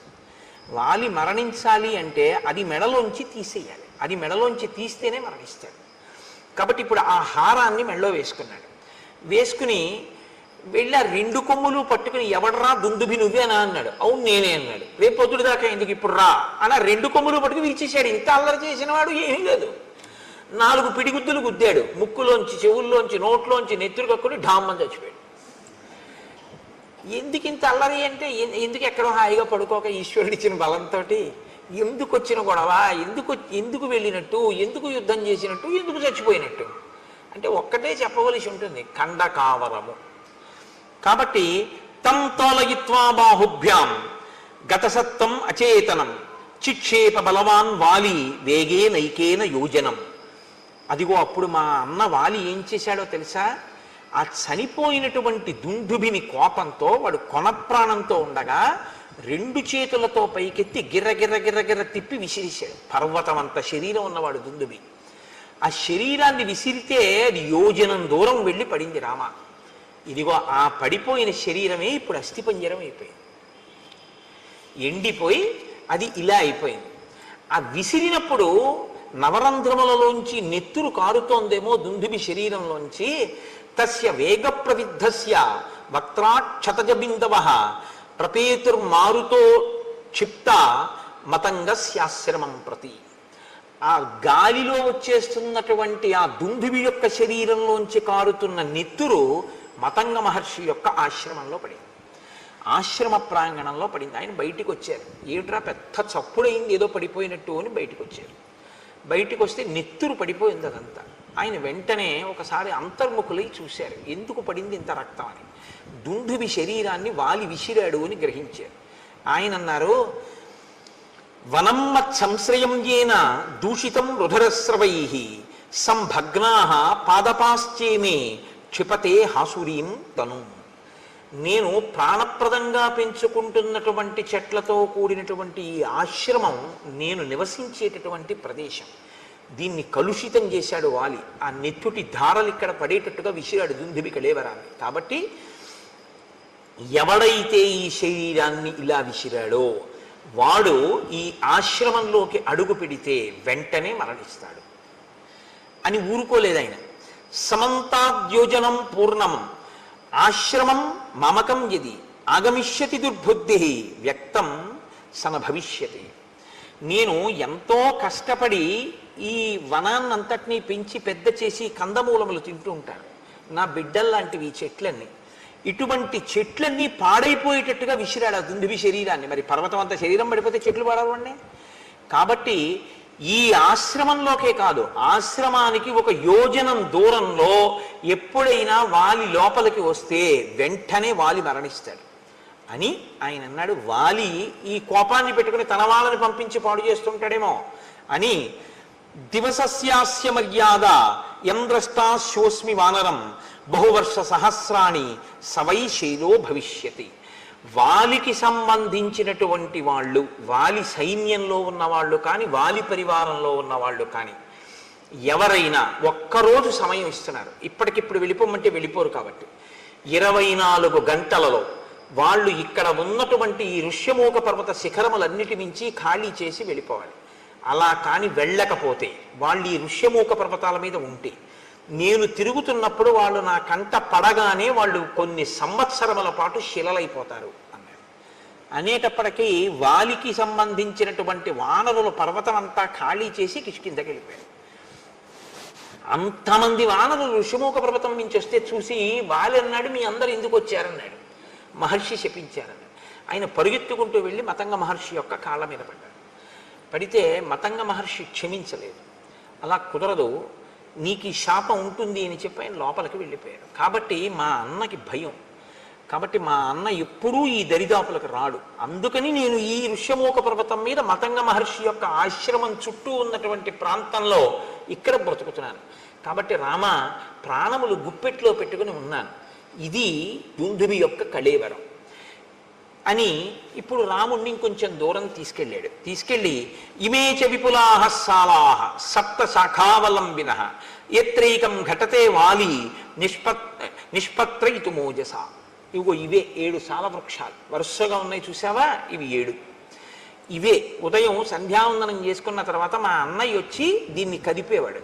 దీన్ని ఊపితేనే ఆకులన్నీ రాలిపోతాయి.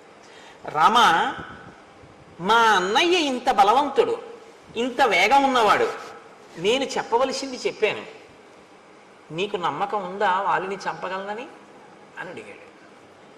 అంటే ఇంత చెప్పినా బలవంతుడు అనుకుంటున్నావా, నిజంగా అంత బలం ఉందా అంటే రాముడు ఏమనలేదు, లక్ష్మణుడు నవ్వాడు.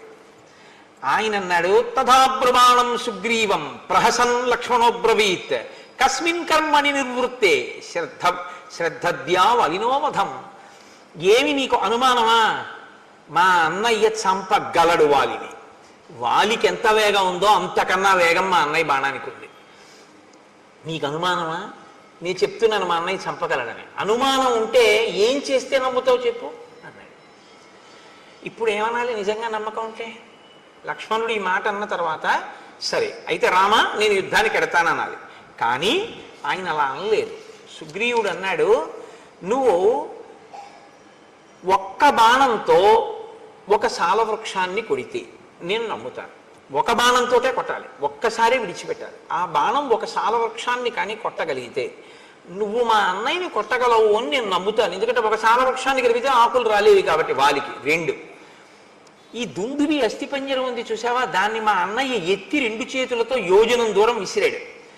నువ్వు నీ కాలి బొటన వేలుతో దీన్ని ఎత్తి 200 ధనస్సుల దూరం విసిరి చూస్తానంటే 400 గజాలు విసిరితే నేను నమ్ముతాను అన్నాడు. అంటే సుగ్రీవుడికి నమ్మకం కలిగించడానికి ఆయన కర్మ అండి రామచంద్రమూర్తికి, ప్రయోజనం సుగ్రీవుడిది, పరీక్ష రామచంద్రమూర్తికి. అంత బలం ఉందా లేదా ముందు నాకు చూపించు అంటే డ్రైవింగ్ లైసెన్స్కి బ్రేక్ ఇన్స్పెక్టర్ గారి ముందు ఒకసారి స్కూటర్ నడిపినట్టు సుగ్రీవుడి ముందు రామచంద్రమూర్తి తన విలువిద్యని ప్రదర్శిస్తున్నారు. ఎటువంటి మహానుభావుడు, ఎటువంటి స్థితి. కాబట్టి ఇప్పుడు ఆయన అన్నాడు, సరే నీకు నా బలం తెలియాలి అంతే కదా. అంటే వెంటనే సుగ్రీవుడు అంటాడు, అయ్యయ్యో మీ బలం నాకు తెలియక కాదు, మీరు దేవేంద్రుడు అంతటి బలవంతులు. మీరు దేవేంద్రుడిని ఏమిటి 3 లోకములను నిగ్రహిస్తారు, అంతటి బలపరాక్రమములు ఉన్నవారు. దశరథ మహారాజు గారి కొడుకు, మహానుభావుడివి, అస్త్రశస్త్రములు ఎరిగిన వాడివి. కానీ వచ్చిన ఇబ్బంది ఏమిటంటే మా అన్నయ్య బలం నాకు ప్రత్యక్షంగా తెలుసు, నీ బలం విన్నానంతే, నాకు ప్రత్యక్షంగా తెలియదు. కింతు తస్య బలజ్ఞోహం బలశాలిన అప్రత్యక్షం తుమే వీర్యం సమరేతవ రాఘవ. మా అన్నయ్య యుద్ధాలు చేయడం నేను చూశాను, మా అన్నయ్య ఓడిపోవడం అన్నది నేను చూడలేదు. వాళ్ళెప్పుడు ఓడిపోలేదు జీవితంలో, కాబట్టి వాలి ఓడిపోవడం అన్నది నేను చూడలేదు. బలానా దానికి ఓడిపోతాడని చెప్పడం కుదరదు.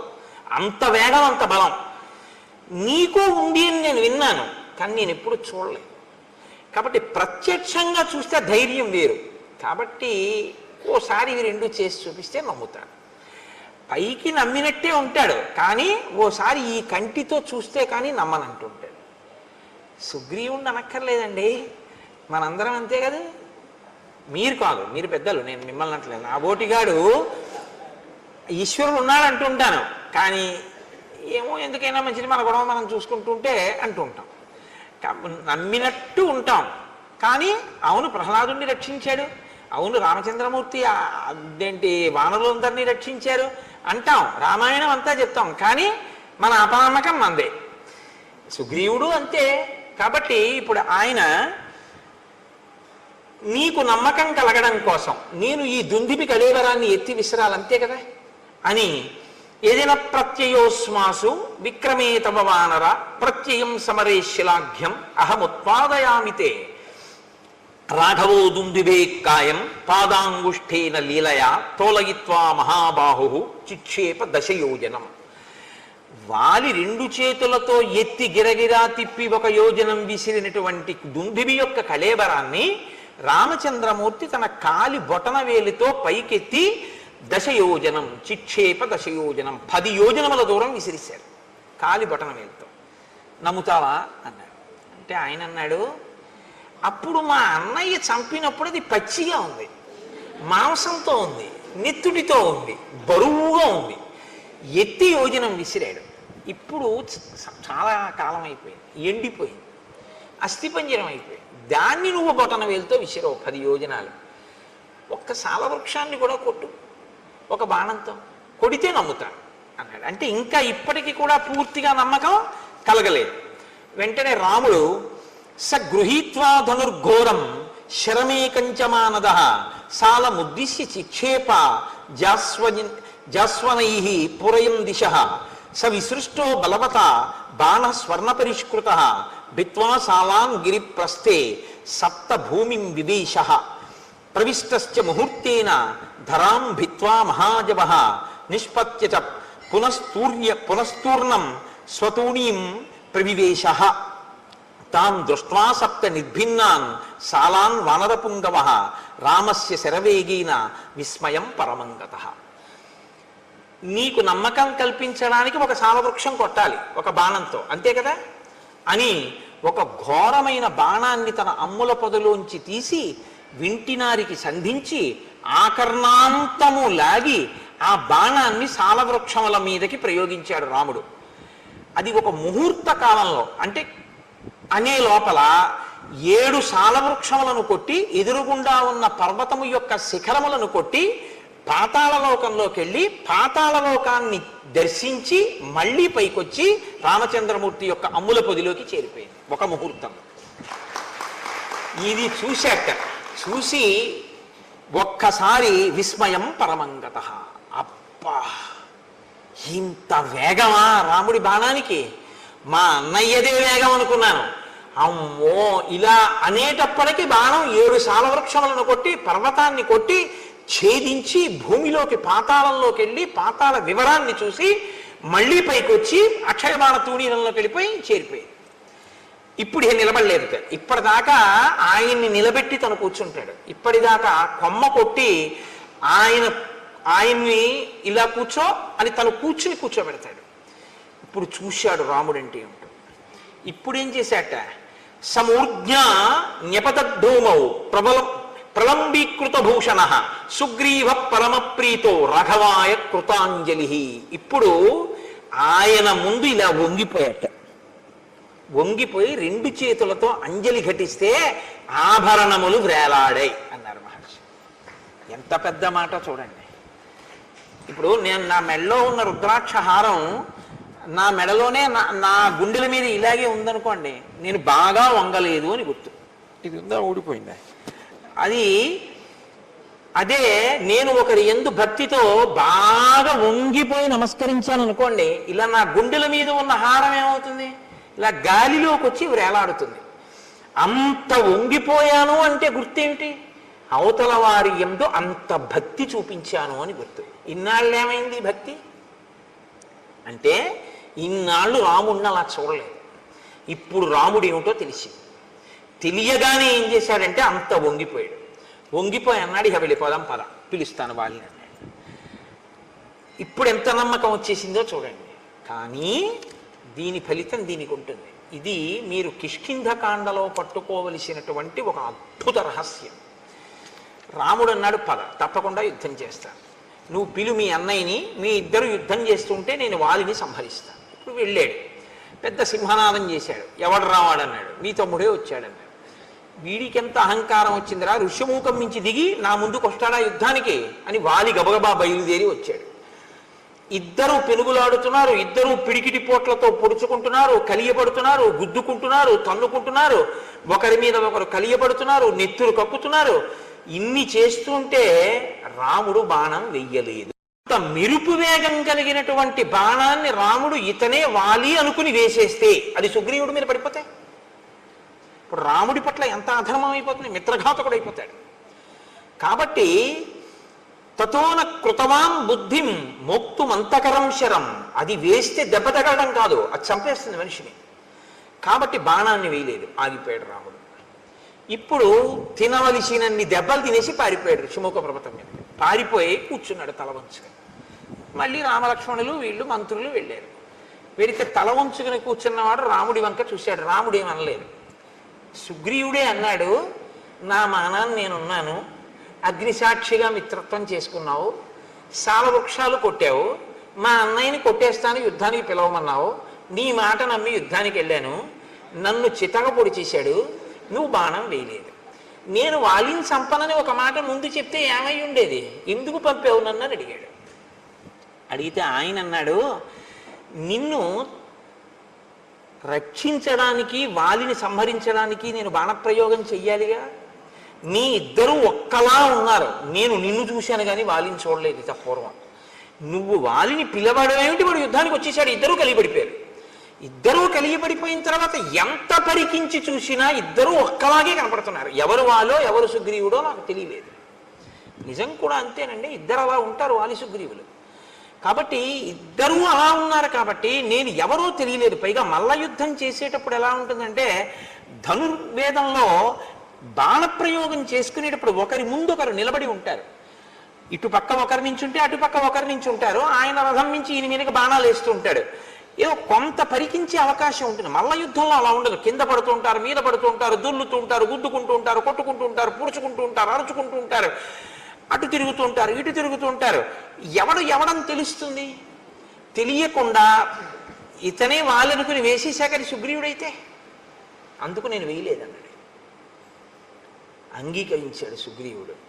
కానీ ఇప్పుడు మళ్ళీ వెళ్ళు మీ అన్నయ్య దగ్గరికి అన్నాడు. అయ్య బాబోయ్ అని భయం వేయదే.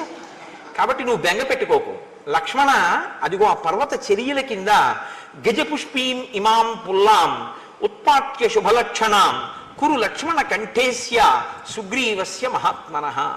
అదిగో అక్కడే నాగకేసరపు లత ఒకటి పుష్పించినటువంటిది పెరిగి ఉంది. ఆ లతని పీకి పట్రా లక్ష్మణ, పట్టుకొచ్చి పువ్వులతో ఉన్నటువంటి ఆ తీగని మెడలో మాలగా వేయి సుగ్రీవుడికి. ఇప్పుడు ఈ గజపుష్పలత ఉన్నటువంటి వాడు సుగ్రీవుడు, అది లేనివాడు వాలి. నాకు గుర్తు తెలుస్తుంది. ఇప్పుడు వాలిని సంహరిస్తాను. కాబట్టి నువ్వు మళ్ళీ వెళ్ళి ఇప్పుడు పిలు మీ అన్నయ్యని యుద్ధానికి, నీకేమీ ప్రమాదం రాదు. ఇక్కడే మీరు ఒక విషయాన్ని గమనించాలి. ఇది యథార్థమేనా? రాముడు నిజంగా బాణం వేయకపోవడానికి కారణం అంతేనా? అంతే. మీరు అందులో ఏమాత్రమైన సందేహాన్ని మనసులో పెట్టుకుని మాట్లాడితే, రాముడు కొమ్మ వేశాడు సుగ్రీవుడు కూర్చోబెట్టలేదు, లక్ష్మణుడిని కూర్చోబెట్టలేదని మనసులో పెట్టుకుని బాణం వేయలేదండి అన్నారనుకోండి, రాముని యొక్క త్రికరణ శుద్ధిని మీరు శంకించడం అవుతుంది. మరి రాముడు బాణం వెయ్యడానికి వీలు లేనంతగా వాలి సుగ్రీవులు ఒక్కలా కనపడి రాముడు బాణం వెయ్యలేని స్థితి ఎందుకు వచ్చింది? సుగ్రీవుడి పాపమే అలా చేసింది. ఏమిటా పాపం? మహాత్ముల పట్ల అమర్యాదతో ప్రవర్తించడం, మహాత్ముల పట్ల మర్యాదతో ప్రవర్తించడం, ఈ రెండు సద్య ఫలితాలు ఇస్తాయి. మీరు ఒక పాపకర్మ చేసి ఉన్నారనుకోండి, మీరంటే మనం ఒక పాపకర్మ చేసామనుకోండి, అది ఎప్పుడో ఫలితాన్ని ఇస్తుంది. కొన్ని అవి ఏం చేస్తాయంటే వెంటనే ఏం ఫలితాన్ని ఇవ్వవు, ఇస్తాయి ఎప్పుడో, తర్వాత ఎప్పుడో ఇస్తాయి. కొన్ని ఈశ్వరుడు ఏం చేస్తాడంటే తర్వాత వరకు కూడా ఉంచడం. కొన్ని చాలా భయంకరమైనటువంటి ఉంటాయి. అందులో అత్యంత ప్రమాదకరమైనటువంటి దోషం మహాత్ముల జోలికి వెళ్ళడం. ఈశ్వరుణ్ణి బాగా గుండెలలో నమ్మి ఆరాధించేటటువంటి వాడు కానీ బాధపడేటట్టు మీరు ప్రవర్తిస్తే, ఆయన బాధపడ్డారా పడలేదా పక్కకు వదిలేయండి, ఆయన పడకపోవచ్చు. ఆయన బాధ పడకపోయినా ప్రవర్తించినందుకు మీరు ఫలితం అనుభవించవలసింది. ఆయన పడలేదు కదండి ఫలితం, ఆయన ఏం బాధపడితే కదా నాకు ఫలితం ఇవ్వడానికి, అది వేరు. నువ్వు ప్రవర్తించావా లేదా, ఈశ్వరుడు ఫలితం ఇచ్చేస్తాడంతే. నేను మీకు ఒక ఉదాహరణ చూపిస్తాను. సుబ్రహ్మణ్యేశ్వర స్వామి వారు ఈ దేశంలో సనాతన ధర్మంలో కర్మ మార్గాన్ని ముందు శంకరాచార్యుల వారు జ్ఞాన మార్గాన్ని నిలబెట్టడానికి వచ్చేటప్పటికి, శంకరాచార్యుల వారు అద్వైత స్థాపకుడు అంటారు, అంతకన్నా తప్పు మాట ఇంకోటి లేదు. శంకరులు అద్వైత స్థాపకులు కారు. ఎలా వచ్చేసిందో నాకు తెలియదు. ఆఖరికి ఆయన నామావళిలో కూడా అద్వైత స్థాపక ఆయన మహాన్ రాస్తూ ఉంటారు. ఆయన అద్వైత స్థాపకులు ఏంటి? అద్వైత స్థాపకులు శంకరాచార్యుల వారైతే అంతకు ముందు లేని దాన్ని ఆయన కొత్తగా తీసుకొచ్చి పెట్టినవారు. ఆ అవతారం వచ్చిందే వేదాన్ని ప్రచారం చేయడానికి. అద్వైతము వేదాంతర్గతమైన సిద్ధాంతము, వేదాంతర్గతము వేదసారమే అద్వైతము.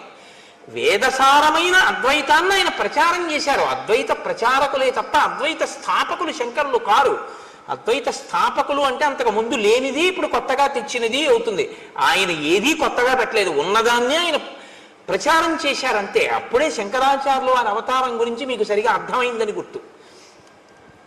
ఒక లేకి ప్రశ్న ఒకటి వేస్తుంటారు, ఆయన జగద్గురువులు ఎప్పుడయ్యారని. జగద్గురువులు అవడం ఏమిటైనా? ఆయన పుట్టడం జగద్గురువుగా పుట్టారు. అసలు ఆయన జగద్గురువు అవడం అన్న మాట లేదు, ఆయన పుట్టడమే జగద్గురుత్వం అంతే. కైలాస శంకరుడు కాళజ శంకరుడిగా రావాలనుకున్నప్పుడే జగద్గురువుగా వచ్చారు ఆయన. తప్పించి అందుకే అసలు ఆయన వస్తూనే సన్యాసాశ్రమం తీసుకోవడానికే సిద్ధపడి ఉన్నారు, వివాహం చేసుకోలేదు. ఆతృత సన్యాసం స్వీకరించి లోకమంతా తిరిగారు. నాకు భవతి భిక్షాందేహి అంటే చేతిలో ఏ తల్లి కబళం వేస్తుందో వాళ్ళందరూ నా తల్లులే అన్నారు ఆయన. అమ్మా, నేను నీ దగ్గర ఉంటే నువ్వు ఒకటివే తల్లివి, నేను దేశమంతా తిరిగితే నాకు ఆకలేసి ఏ ఇంటి ముందుకెళ్ళి అన్నం అడిగితే నా చేతిలో అన్నం పెట్టిన తల్లులందరూ నాకు తల్లులే, కాబట్టి నేను సన్యాసం స్వీకరిస్తా అన్నారు. ఆయన ఎప్పుడో జగద్గురువు, పుట్టుకతోనే జగద్గురు. ఆయన ఒకప్పుడు జగద్గురువు అవడం, ఒక జగద్గురువు అవకపూర్వం అలా ఏముండవు శంకరాచార్యుల వారి అవతారంలో. అది తెలుసుకుని మాట్లాడాలి చెప్పేటప్పుడు. కాబట్టి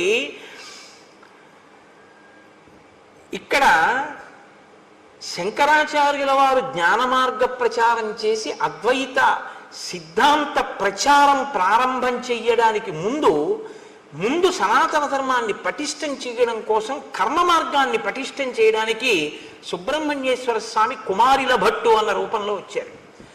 వచ్చి ఆయన బౌద్ధ మతం ఈ దేశం నుంచి కదిలిపోయేటట్టుగా చేశారు. కుమారిల భట్టు ముందు కదిపిన వారు అసలు.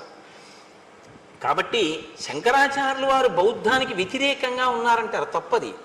శంకరులని బౌద్ధం తట్టుకోలేకపోయింది తప్ప. శంకరులు అసలు ఎప్పుడూ ఎవరిని వెళ్ళదోసే ప్రయత్నం చేయలే. ఎందులో మంచి ఉంటే దాన్ని ఆయన గ్రహించారంతే. శంకరుల గురించి మీకు సరిగా అర్థమైతే మీరు శంకరుల గురించి మాట్లాడే మాటలు వేరుగా ఉంటాయి. శంకరులు ఎప్పుడూ ఎవరిని ఓడించి తరిమేయడం ఆయన యొక్క సిద్ధాంతం కానే కాదు, ఆయన ఆశయము కాదు. ఆయన ప్రతి దాంట్లోంచి సారమున్న ప్రతి దాన్ని ఆయన తీసుకున్నారు. ఎంతవరకు పనికొస్తుందో అంతవరకు చూపించారు. ఏది అనుష్ఠాన యోగ్యము కాదో అది అందుకు పనికిరాదు అని చెప్పారంతే తప్ప నే పట్టుకున్నదే సత్యం మిగిలినవన్నీ అసత్యాలని శంకరాచార్యుల వారు అసలు ఎప్పుడూ మాట్లాడలేదు. అలా మాట్లాడితే, అటువంటి సంకుచితత్వంతో ప్రవర్తిస్తే శంకర భగవత్పాదులు షణ్మత స్థాపనాచార్యులు కానే కాలేరు. తర్వాత చాలామందికి ఒక అపోహ, శంకరాచార్యుల వారు విభూతి రేఖలు పెట్టుకుంటారు కాబట్టి ఆయన శివుడు, ఆయన పరమశివుణ్ణి ప్రధాన దైవంగా ఆరాధించిన వారు అని అనుకుంటారు. నేను మీకు ఒక యథార్థం చెప్పనా, శంకరాచార్యుల వారంత గొప్ప వైష్ణవుడు ఎక్కడ? శంకరాచార్యుల వారు చాలా గొప్ప వైష్ణవుడు. నేను ఎందుకు ఈ మాట అంటున్నానో తెలుసా అండి? శంకరాచార్యుల వారి ఆరాధ్య దైవం కృష్ణ పరమాత్మ. మీరు ఇప్పటికీ కాలడి వెడితే కాలడిలో ఆయన ఆరాధించినటువంటి కృష్ణ పరమాత్మ యొక్క స్వరూపాన్ని శృంగగిరి పీఠం వారే అక్కడ ఉంచారు. సచ్చిదానంద సింహాభినవ నరసింహ భారతీ స్వామి వారు కదండి మహానుభావుడు. ఆ ప్రాంతానికి వెళ్ళి శంకరులు ఎక్కడ స్నానం చేశారో, ఎక్కడ మొసలి ఆయన కాలు పట్టుకుందో ఆ ప్రాంతాన్ని గుర్తించి శంకర భగవత్పాదులు తన తల్లిగారిని సమాధి చేసినటువంటి ప్రదేశాన్ని కూడా గుర్తించి, అక్కడ శంకరాచార్యుల వారు పుట్టినటువంటి గదిని గుర్తించి ఆయన జ్ఞానశక్తి చేత అక్కడ శంకరాచార్యుల వారి గుడి కట్టించి, ఎక్కడ రోజు ఆయన వెళ్ళి స్నానం చేసేవారో, తల్లిగారు స్నానం చేసేవారో, పూర్ణానదిని తీసుకొచ్చినప్పుడు కృష్ణాలయం అందులో మునిగిపోతుంటే కృష్ణుడు శంకరా నేను ఇప్పుడు ఎక్కడుండను అంటే ఆయన తీసుకొచ్చి బయట ఎక్కడ పెట్టారో అవన్నిటినీ పరిరక్షించారు శృంగగిరి పీఠం వారు. సచ్చిదానంద శివాభినవ నరసింహ భారతీ జాతికి అందించినటువంటి గొప్ప ఉపకారం. అందుకే శృంగగిరి పీఠాన్ని అధివసించిన మహాపురుషులందరూ ఏదో ఒక గొప్పతనాన్ని ప్రతి ఒక్కరూ ఒక్కొక్కటి ఈ దేశానికి అందించి వెళ్ళారు. అవతార పరిసమాప్తి చేసే లోపల శంకరాచార్యుల వారి జీవితం అంతా కూడా ఎక్కడ మంచి ఉంటే దాన్ని గ్రహించడం. అసలు ఆయన బ్రహ్మచర్యంలో ఉండగా ఆయన నోటి వెంట వచ్చిన మొట్టమొదటి స్తోత్రం లక్ష్మీ స్తోత్రం. విభూతి పెట్టుకోవడం అంటారా? విభూతి పెట్టుకోవడం అనేటటువంటిది వైదికమైన ప్రక్రియ, వేదాంతర్గతము. ఆ విభూతిని ఎడమ చేతిలో వేసుకుని కుడి చేతితో మూసి చెప్పవలసిన మంత్రం చెప్పి స్నానం అయిన తరువాత ఇస్తే సజల భస్మ, స్నానం చేయకపోతే పొడి భస్మ పెట్టుకోవాలని. ఆ సజల భస్మని కుడి చేతితో మూసి మంత్రం చెప్తారు. నేను కాకినాడలో శివమహాపురాణం చెప్పినప్పుడు ఆ మంత్రాన్ని బోర్డుల మీద రాసి అందరికీ ప్రచారం చేశాం కూడా, ప్రింట్ వేసి ఇచ్చి ఇలా పెట్టుకోండి విభూతిని. ఆ సజల భస్మని పెట్టుకుంటారు. అది వేదోక్తం, అది పురాణోక్తం. అది అందుచేత శంకరాచార్యుల వారు విభూతి పెట్టుకుంటే ఆయన శైవుడని కాదు దాని అర్థం. ఆయన చాలా గొప్ప వైష్ణవుడు. ఆయన సౌరోపాసన, గాణాపత్యం, శాక్తేయం వారు సౌందర్యలహరి చేశారు. శంకర భగవత్పాదుల వంటి వ్యక్తి, శంకర భగవత్పాదుల వంటి అవతారం శంకరాచార్యుల వారి తర్వాత ఇప్పటి వరకు రాలేదు. నా భూతో నా భవిష్యతి అని నేను అన్నాను. ఎందుకో తెలుసా? అలాంటి అవతారం మళ్ళీ రావాలని కోరుకోవాలి మనందరం. కాబట్టి నా భవిష్యతి అన్నమాట నేను అన్నాను. కాబట్టి అంతటి మహానుభావుడు శంకర భగవత్పాదులు అంటే. సరే, నేను ఎందుకు మీతో ఇది మనవి చేయవలసి వచ్చింది అంటే ఒక దాంట్లోంచి ఒక దాంట్లోకి వెళ్ళడం జరిగింది. శంకరులకు ముందు సుబ్రహ్మణ్యేశ్వర స్వామి వారు వచ్చారు. నాన్నగారు వచ్చే లోపల ముందు కొడుకు వచ్చాడు. కర్మ మార్గాన్ని నేను పరిపుష్టం చేస్తే జనం సనాతన ధర్మం వైపుకి తిరుగుతారు. తిరిగిన తరువాత నాన్నగారు వచ్చి జ్ఞాన మార్గాన్ని నిలబెడతారని ఆయన కర్మ మార్గాన్ని పరిపుష్టం చేశారు. చేసినప్పుడు ఆయనకి బౌద్ధులతో ఒక వాదన జరిగింది. ఆయన బౌద్ధుల రహస్యాలు తెలుసుకున్నారు శఠబుద్ధితో ఒకప్పుడు. అలా తెలుసుకుంటే తప్ప ఖండించడం కుదరదని. తదనంతర కాలంలో ఆయన బౌద్ధుడు కాడు అని తెలుసుకుని ఆయన్ని సంహరించే ప్రయత్నం చేస్తే ఆయన ఏం చేశారంటే ఒక భవనం యొక్క పై అంతస్తులోంచి కిందకి దూకేస్తూ వేదమే ప్రమాణమైతే నాకు దెబ్బ తగలకుండుగాక అని దూకేశారు పైనుంచి. దూకేస్తే కుమరిల భట్టు కింద పడిపోయారు. కింద పడిపోతే ఆయనకి ఏమీ అవ్వలేదు, కానీ ఒక కన్ను మాత్రం దెబ్బతింది. ఆయన వెంటనే వేదమాత గాయత్రిని ప్రశ్నించారు. నేను వేదాన్ని నమ్మాను, నేను ప్రమాణమైతే అని చెప్పి దూకితే నాకేం అవ్వలేదు, కానీ నా కన్ను ఎందుకు దెబ్బతింది అని అడిగారు. వెంటనే అశరీరవాణిగా వేదం అంది, వేదమే ప్రమాణము కనుక నాకు దెబ్బ తగలకూడదని నువ్వు అని ఉండి ఉంటే నీకు దెబ్బ తగిలి ఉండేది కాదు. వేదమే ప్రమాణమైతే అంటే చిన్న అనుమానం ఉంది కాబట్టి కన్ను దెబ్బతింది. సంశయం ఒకటి చిన్నది పెట్టుకున్నావు కాబట్టి ఆ పాటి దెబ్బ నువ్వు తినవలసి ఉంటుంది. ఎందుకంటే మహాత్ముల పట్ల, దేవతా స్వరూపాల పట్ల ఆస్తిక్య బుద్ధి అంటే చేసేటప్పుడు నమ్మి చెయ్యాలి తప్ప ఉందో లేదో అన్న అనుమానంతో చేయకూడదు. సుగ్రీవుడు రాముడు చేస్తాడంటున్నాడు, కానీ పరీక్షలు పెడుతున్నాడు. దీని ఫలితం ఎక్కడికి పోతుంది? కాబట్టి ఇప్పుడు రాముడి మీదకి తోయకండి. రాముడికి తెలిసి రాముడు కావాలని బాణం వేయలేదు, ఓ కొమ్మ మీద తన్ని కూర్చోబెట్టాడని, లక్ష్మణుడికి కొమ్మ వేయలేదని, అందుకని రాముడు బాణం వేయకుండా బాగా దెబ్బలు తిన్నాక వెనక్కి తీసుకొచ్చి బుద్ధి వచ్చిందా అని చెప్పి అప్పుడు దండయించాడు అనుకోకండి. అలా అయితే అసలు రాలేదు అప్పుడు. అప్పుడు మీరు రాముని యొక్క శీలాన్ని మీరు అవమానించినట్లు అవుతుంది. రాముడు అలా ఉండడు, ఆయన త్రికరణ శుద్ధి. రామో దీర్ణాభిభాషతే, అమ్మా నాకు 2 మాటలు మాట్లాడడం చేత కాదమ్మా అన్నాడు ఆయన. కాబట్టి నేను చంపుతాను అని మాట ఇచ్చినటువంటి రాముడు చంపకుండా ఉండి మీ ఇద్దరు ఓలా ఉన్నారు అందుకు చంపలేదు అని రాముడు చెప్తే రాముడు అబద్ధం అన్నట్టు అవుతుంది. అప్పుడు మీరు రామాయణాన్ని సరిగ్గా పరిశీలన చేయలేదు, రామాయణం బాగా అర్థం చేసుకునే ప్రయత్నం మీరు చెయ్యలేదు అని గుర్తు. సుగ్రీవుడు రాముణ్ణి నమ్మాడు, కానీ అంటే but is a bit of poison, కానీ అనేటప్పటికి అందులో చిన్న అనుమానం ఉంది. అనుమానం ఉండి ఆయన యందు నమ్మకం కలగడానికి ఆయనకే పరీక్షలు పెట్టి క్లేశాన్ని కల్పించినందుకు మహాత్ముడైన రాముడు ఇబ్బంది పడ్డాడా? ఈశ్వరుడికి అనవసరం. రాముడు ఈశ్వరుడని మాట్లాడకండి. ఇప్పుడు రాముడు ఈశ్వరుడని మాట్లాడేశారనుకోండి, మీరు మళ్ళీ కథ ఇంకొక కొంత తొక్కేస్తుంది. ఇప్పటి వరకు నరుడనేగా మనం మాట్లాడుకుంటున్నాం, అలాగే మాట్లాడుకుందాం. కాబట్టి నరుడిగా అలా అయితే వెంటనే శంఖచక్రాలు గదా బాణ పద్మం చూపించేసి నీ మొహం ఇచ్చా నేను విష్ణువుని రా అని చెప్పచ్చు. అలా చెప్పలేదుగా. అస్థిపంజరాన్ని ఎత్తి అవతల పారేయమంటే ఎత్తి అవతల పారేసాడు. నరుడిగానే చూపిస్తున్నాడు, తనకే ఉపకారం కావాలన్నట్టే చూపిస్తున్నాడు ఆయన. సీతమ్మని నువ్వు వెతికి పెట్టాలన్నట్లు. కాబట్టి ఇప్పుడు మహాత్ముడి జోలికి వెళ్ళాడు అని మీరు చెప్పవలసి ఉంటుంది. ధర్మాన్ని అనుష్ఠించేటటువంటి వాడు, సత్యాన్ని పట్టుకున్నవాడు, మిత్రధర్మానికి కట్టుబడ్డవాడు, శక్తి ఉండి ప్రతిజ్ఞ చేసిన వాడైనా అలా కుదరదయ్యా, నువ్వు చేసినా నేను నమ్మను, నువ్వు ఇవి చేస్తేనే నేను నమ్ముతాను అనేసి ఉంటే ఇంకోలా ఉంటుంది. నువ్వు ఇంద్రుడంతటి వాడివి, ఇంద్రుడిని గెలుస్తావు కానీ అంటూ ఉండడం మాట ఒకలా, లోపల ఒకలా సుగ్రీవుడికి ఉంది. కాబట్టి ఇప్పుడు రాముడు బాధపడ్డాడా లేదా పక్కన ఉంచండి. కుమరిల భట్టనే అంతటి వారు సాక్షాత్ సుబ్రహ్మణ్యావతారం అయినా కూడా అనుమానం వ్యక్తం చేసినందుకు దెబ్బతిన్నారే, మరి అది సుగ్రీవుడికి మాత్రం ఎందుకు వర్తించదని మీరు అనుకుంటున్నారు? అంత పెద్ద రక్షణ ఉంటుంది, కానీ ఆ రక్షణ పొందడానికి ముందు చేసిన పాపం కడిగేసుకోవాలి. ఇది పోవాలి. ఇది కడగడానికి ఈశ్వరుడు రామునికి ఇద్దరూ ఒక్కలా ఉండి బాణం వెయ్యలేనటువంటి పరిస్థితి ఉత్పన్నమవుతోంది. కాసేపు బాణం వేయకుండా ఉండడమే మంచిదన్న బుద్ధిని ప్రచోదనం చేశాడు. అప్పుడే రామాయణాన్ని రామాయణంగా మీరు అర్థం చేసుకున్నట్టు అవుతుంది. ఇప్పుడు రాముడి దోషం ఏముంది?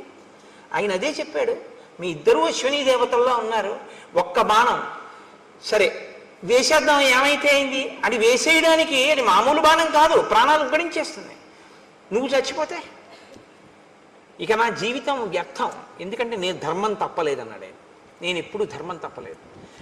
మిత్రుణ్ణి చంపేసి మాట ఇచ్చి నిన్ను కాపాడతాను అని అగ్నిసాక్షిగా నేను నీతో స్నేహం చేసి ఎవరెవరో గుర్తుపట్టలేకపోతున్నాను అని తెలిసి కూడా బాణం వేసేనా?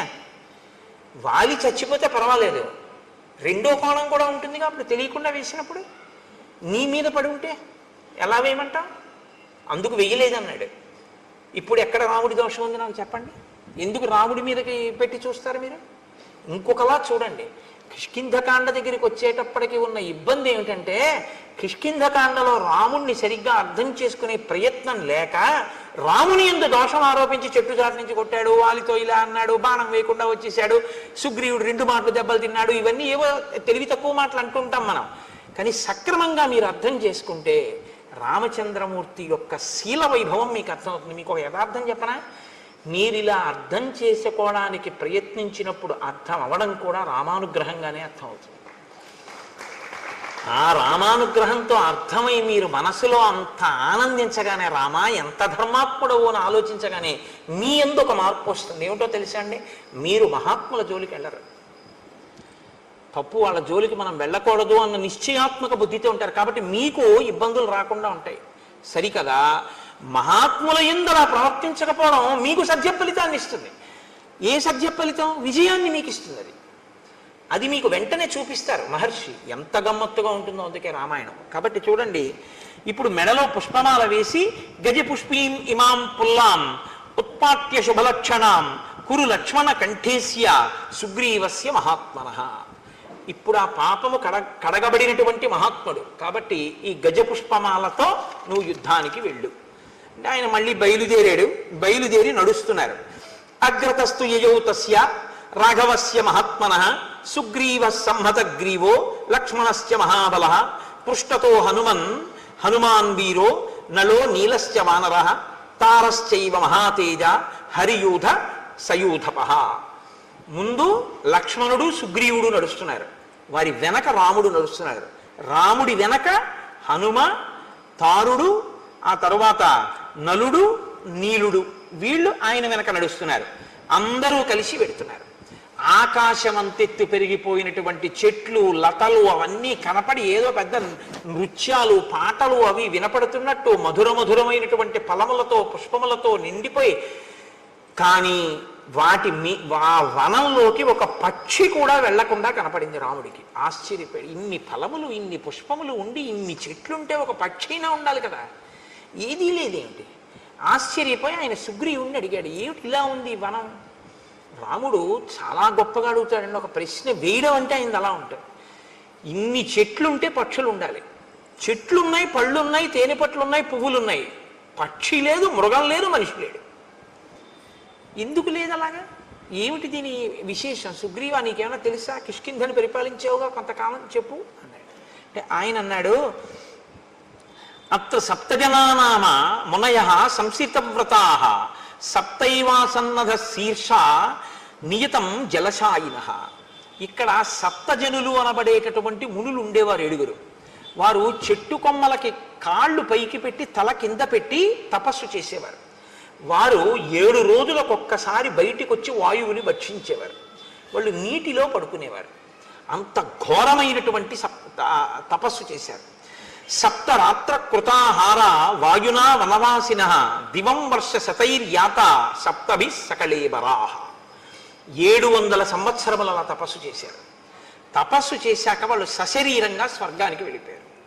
వారు ఇప్పటికీ అప్సరసలతో కలిసి ఈ వనంలోకి వచ్చి క్రీడిస్తూ ఉంటారు. అప్పుడు ఇక్కడ గొప్ప గొప్ప నాట్యములు, అందెల రవళులు, సంగీత ధ్వనులు వినపడుతుంటాయి. ఆ మహామునులు సంచరించిన ప్రాంతం కనుక అందులోకి పక్షులు, మృగములు ఏవి కూడా, ఇందులోకి ఆఖరికి ఇంద్రాది దేవతలు కూడా ప్రవేశించలేరు. ఒకవేళ ఎవరైనా అంత తపశ్శక్తితో కూడినటువంటి ఆ ప్రాంతంలోకి వెడితే, అంత తేజోవంతమైన భూమి యందు అడుగిడితే ఆ తేజస్సుని తట్టుకోలేవు. కాబట్టి యువతల ప్రాణులు వెంటనే చనిపోతారు. కాబట్టి రామ, పక్షులు కాని మృగములు కాని ఏవి ఆ వనంలోకి వెళ్ళవు. అంత గొప్పది.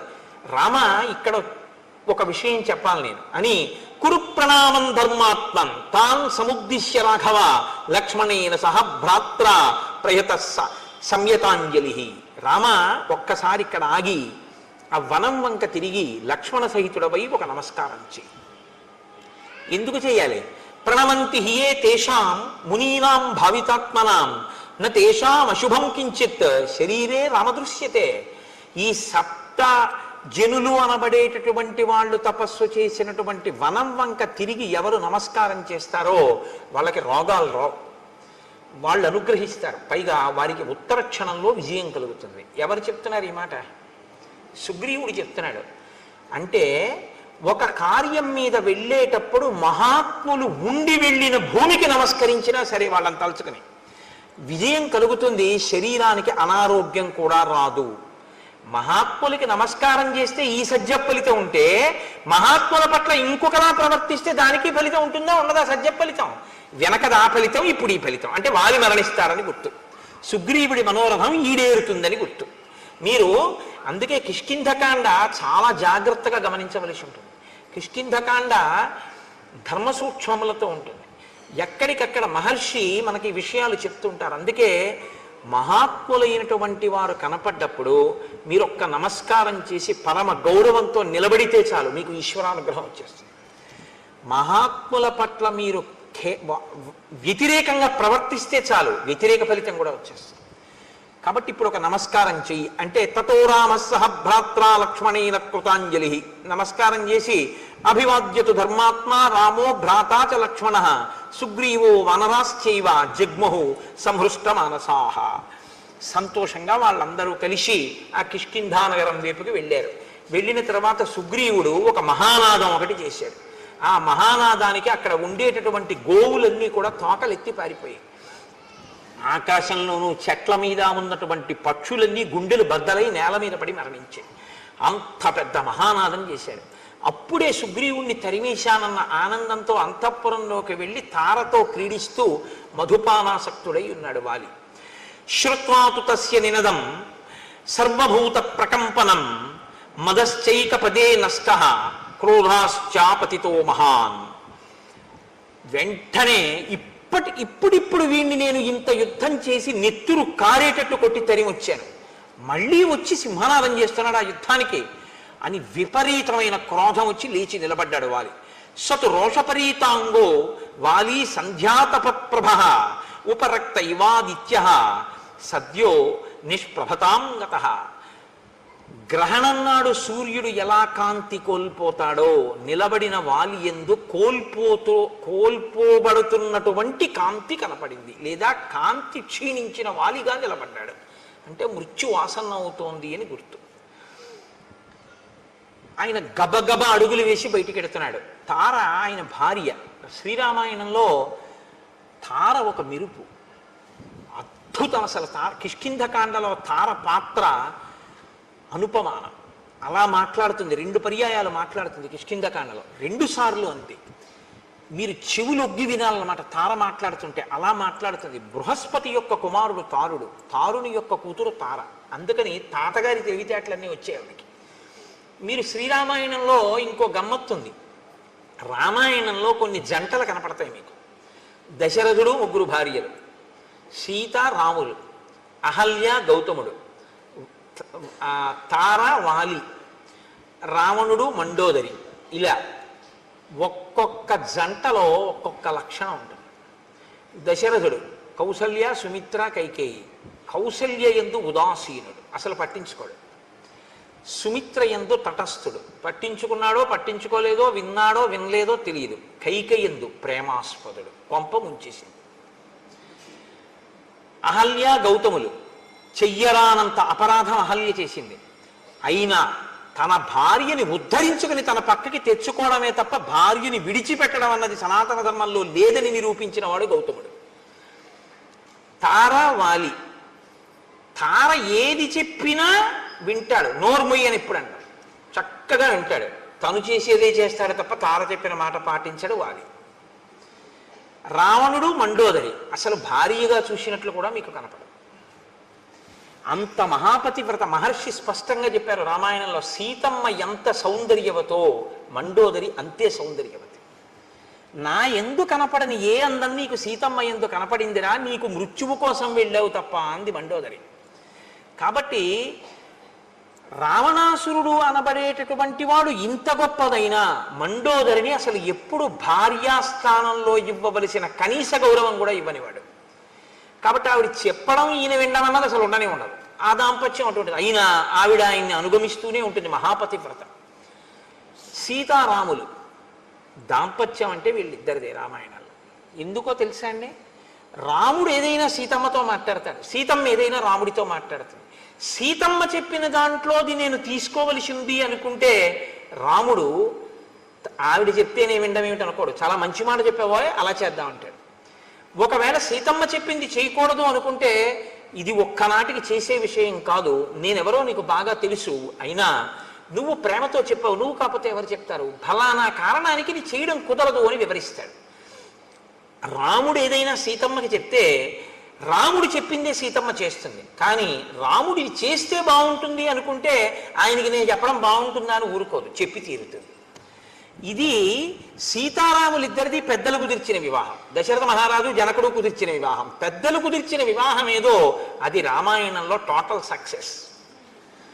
వాళ్ళిద్దరూ అంత ఆదర్శవంతమైనటువంటి జీవితాన్ని గడిపారు. కాబట్టి మనం బతికితే సీతారాముల్లా బతకాలి. దాంపత్యంలో భార్యాభర్త ఎలా ఉండాలి అన్నది రామాయణంలో మీరు శ్రీరామాయణము దాంపత్యము చదివారనుకోండి. నేను మీతో అన్నానుగా, రామాయణాన్ని ఒక్కసారి చదవకండి, రామాయణాన్ని అనేక కళ్ళజోళ్ళు పెట్టుకుతారు. అనేక కళ్ళజోళ్ళు అంటే నా ఉద్దేశం రామాయణము ధర్మశాస్త్రము, రామాయణము జ్యోతిష శాస్త్రము, రామాయణము శకుని శాస్త్రము, రామాయణము పరిపాలనా శాస్త్రము, రామాయణము బంధుప్రీతి, రామాయణము ధర్మశాస్త్రము, రామాయణము ఇదిగో దాంపత్య జీవనము. ఇలా మీరు ఎలా కావాలనుకుంటే అలా రామాయణాన్ని చూడొచ్చు. వెంటనే మీకు రామాయణం నుంచి వచ్చేస్తుంది అంతే సారం. మీరు ఎలా ఉండాలో రామాయణం చెప్పేస్తుంది. అందుకే రామాయణం వేదోపబృంహణం. రామాయణం చెప్పండి లోకంలో ఏమీ ఉండదు, అన్నీ చెప్తుంది రామాయణం. కానీ రామాయణాన్ని మీరు చెప్పాలి, రామాయణాన్నే మీరు చదవాలి, రామాయణాలు చెప్పకూడదు. వాల్మీకి రామాయణాన్నే చదువుకోండి, అంటే మిగిలినవి చదవద్దని కాదు, చదివి సంతోషించండి. వాల్మీకి మహర్షికి ప్రత్యక్షంగా ఆచమనం చేస్తే ఏది కనపడి సత్యమై రచింపబడిందో అది వాల్మీకి రామాయణం ఒకటి. మిగిలినవి అనుభవింపబడి రచింపబడినటువంటి రామాయణాలు. కాబట్టి లోకంలో అందుకే ఓ మాట వచ్చిన ఏదో రామాయణం చెప్పి వెళ్ళాడా అంటారు. అంటే ఏది చెప్పినా రామాయణంలోంచి తప్ప చెప్పడానికి ఇంకో చోటు నుంచి ఉండదు. కాబట్టి ఇప్పుడు ఆ తార వెడుతున్నటువంటి వాలిని ఆపంది. వాలి దంష్ట్రా కరాళస్తు క్రోధా దీప్తాగ్ని సన్నిభ భాత్యుత్పతిత పద్మాభ సంమృణాల ఇవ హ్రద.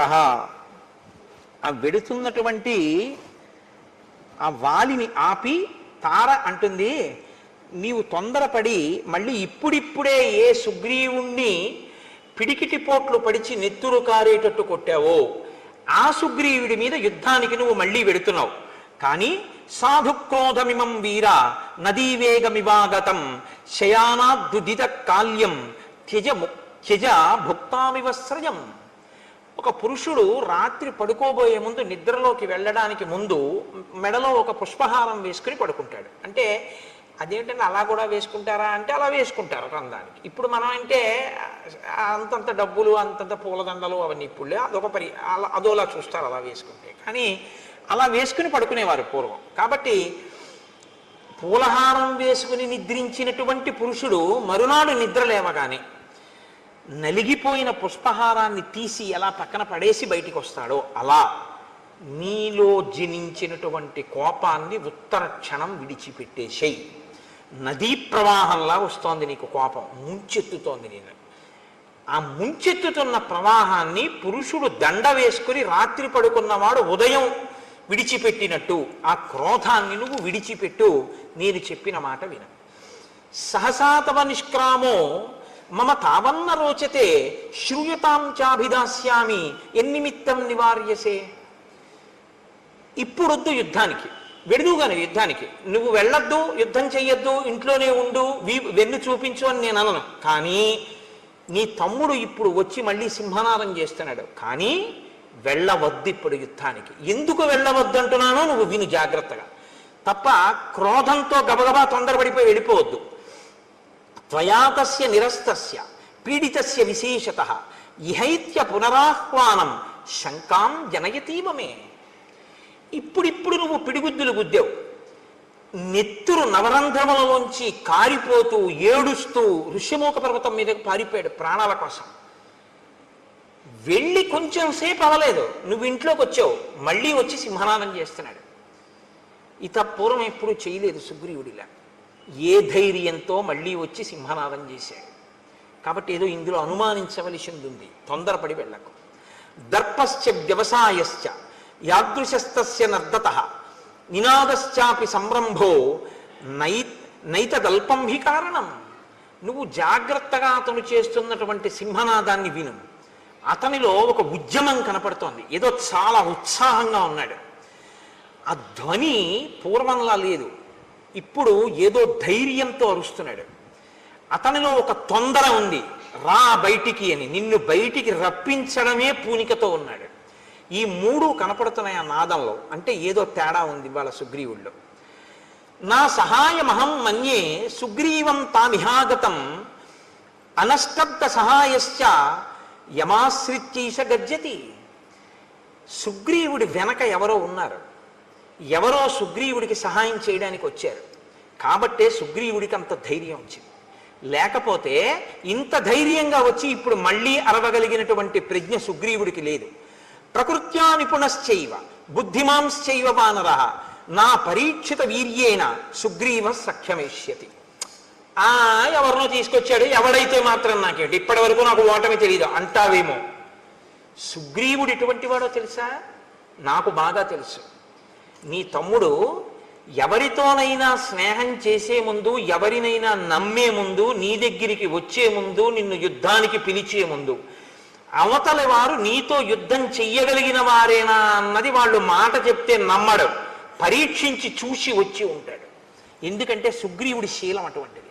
పరీక్షించి చూశాడు నీ తమ్ముడు, నిర్ధారించుకున్నాడు తనతో వచ్చిన స్నేహితుడెవరో నిన్ను మట్టు పెట్టగలిగిన వాడు అని నమ్మకం ఏర్పడ్డాకే వచ్చాడు. కాబట్టి తొందరపడి వెళ్ళకు. ఎంత ఖచ్చితంగా చెప్పేస్తోందండి మహాతల్లి నిజంగా. పూర్వమేవ మయా వీర శృతం కథయతో వచః అంగదస్య కుమారస్య వక్ష్యామి త్వాం హితం వచః. పూర్వం యువరాజు అయినటువంటి అంగదుడు నాతో ఒక విషయం చెప్పాడు. నేను ఇప్పుడు నీతో ఆ మాట చెప్తాను, శ్రద్ధగా విను. అంగదస్త కుమారోయం వనాంతం ఉపనిర్గతః ప్రవృత్తిస్తేన కథిత చారై రాశీ నివేదిత.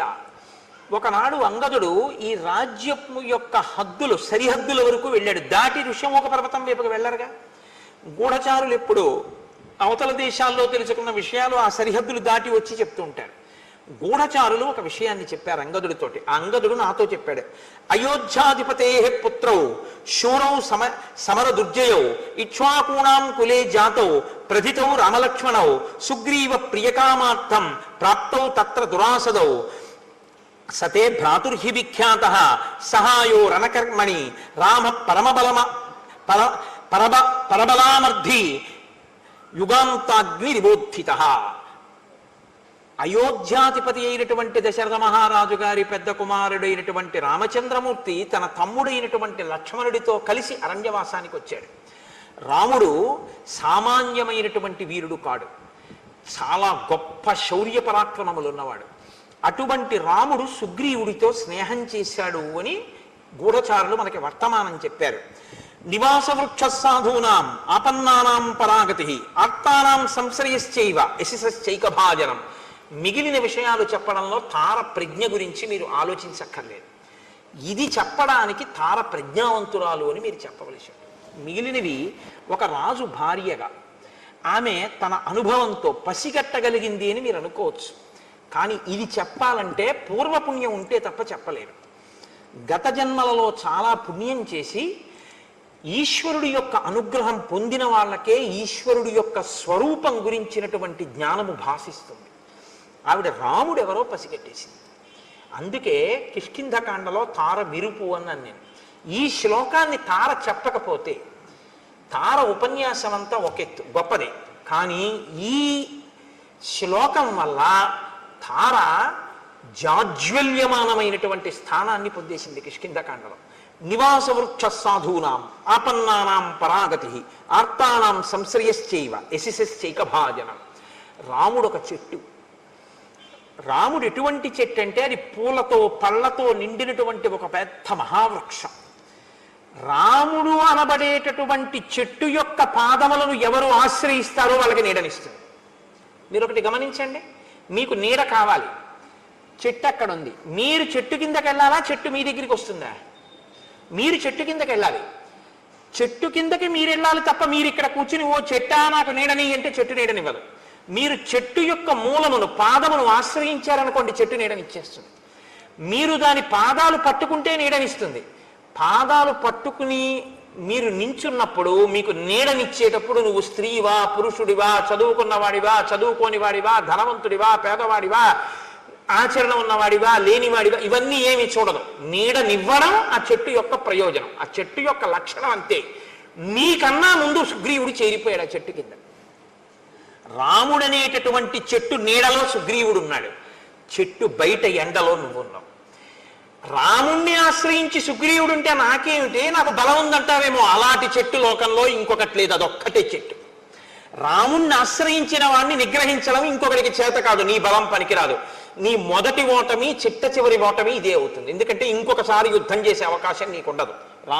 సుగ్రీవుడి మీదకి యుద్ధానికి వెళ్ళడం అంటే రాముడి మీదకి వెళ్ళడమే. ఎందుకంటే సుగ్రీవుడికి రాముడికి మైత్రి కుదిరింది, సుగ్రీవుడి ప్రాణం రాముడు పోనివ్వడు. ఆ ధైర్యమే ఆయన సింహనాదంలో వినపడుతోంది. నువ్విప్పుడు సుగ్రీవుడి మీదకి యుద్ధానికి వెళ్ళడం, రాముడి మీదకి యుద్ధానికి వెళ్ళడం, రాముణ్ణి నిగ్రహించగలిగిన శక్తి నీకు కాదు, 3 లోకములలో ఎవరికీ లేదు. కాబట్టి నా మాట విను. నివాస వృక్ష సాధూనాం ఆపన్నానాం పరాగతి ఆర్తానాం సంశ్రయశ్చైవ యశిశీక భాజనం. అదొక్కటే చెట్టు. ఆర్తి కలిగిన వారు, శరణాగతి చేసిన వారు అందరూ ఆ చెట్టుని ఆశ్రయించవలసి ఉంటుంది. అది ముందు నీడనిస్తుంది, తర్వాత పువ్వులు ఇస్తుంది, పళ్ళు ఇస్తుంది, అన్నీ ఇస్తుంది. కాబట్టి ఇప్పుడు నీడనిచ్చింది, రేపు పూలు పళ్ళు అనబడేటటువంటి రాజ్యాన్ని ఇచ్చేస్తుంది, నిన్ను పడగొట్టేస్తుంది. కాబట్టి నా మాట విను, నువ్వు యుద్ధానికి వెళ్ళొద్దు. జ్ఞాన విజ్ఞాన సంపన్నో నిదేశే నిరతప్పితు ధాతూనావివ శైలేంద్రో గుణానాం అకరో మహాన్. ఆయన హిమవత్పర్వతము ధాతువులన్నింటికీ ఎలా ఒక స్థావరమో, రాముడనబడేటటువంటి వాడు గుణములన్నింటికీ నిధి. తక్షమోన విరోధస్తే సహతేన మహాత్మన దుర్జయేన ప్రమేయేన రామేణ రణకర్కసు. అటువంటి రాముడితో విరోధం పెట్టుకోకు. సుగ్రీవుడితో విరోధం అని నువ్వు అనుకుంటున్నావు. ఇప్పుడున్న పరిస్థితుల్లో సుగ్రీవుడితో విరోధమే రాముడితో విరోధం. కాబట్టి రాముడితో విరోధం వద్దు. శూరవక్ష్యామితే కించి నచేచ్ఛామ్యభ్యసూయితుం శ్రూయతాం క్రియతాం చైవ తమ వక్ష్యామి యథితం. నాకు తెలుసు ఇప్పటి వరకు ఓటమి నిరగలివాడివి కాబట్టి రాముడంత గొప్పవాడు అంటే నీకు కోపం వస్తుంది, ఇంకోళ్ళని పొగడడం నీకు ఇష్టం ఉండదు. కానీ నా మీద కోపగించకుండా నేను చెప్పింది విను. నేను మీతో మనవి చేసింది ఇది. అన్నీ వింటాడు, చక్కగా వింటాడు. భార్య చెప్తే వద్దనండవు, అన్నీ వింటాడు, తను చేసేది చేస్తాడు. అందుకే చచ్చిపోయాడు.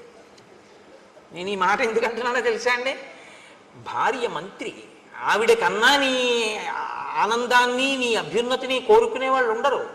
కాబట్టి ఆవిడ మాట వినవలసి ఉంటుంది కొన్నిసార్లు. కానీ ఆవిడ తప్పు చెప్తోందన్నప్పుడు దిద్దే అధికారం పురుషుడికి ఎప్పుడు ఉంటుంది. దిద్దాలి కూడా భర్త, కేవలం అనుసరించకూడదు. మంచి స్వీకరించాలి, చెడుని వద్దు అలా మనం చేయకూడదు, అలా వద్దని చెప్పగలగాలి. అది అనడు ఇది అనడు, అన్నీ వింటాడు, యుద్ధానికి ఎడతాడు. అది వాలితో వచ్చిన పెద్ద చిక్కు. కాబట్టి ఇప్పుడు ఆవిడంది యవ్వరాజ్యేన సుగ్రీవం తూర్ణం సార్థభిషేయచ విగ్రహం మా కృధా వీర భ్రాత్ర రాజన్ బలీయస. ఇందుకయా సుగ్రీవుడితో నీకు వైరం? నీ తోడ పుట్టినవాడయా, ఒక ప్రమిదలో వెలుగుతున్నటువంటి 2 జ్యోతులు మీ ఇద్దరు. ఆయన ఏం తప్పు చేశాడు నువ్వు అసలు రాజ్యం నుంచి? ముత్సజ్జురు వైరముత్సృజ్య దూరత.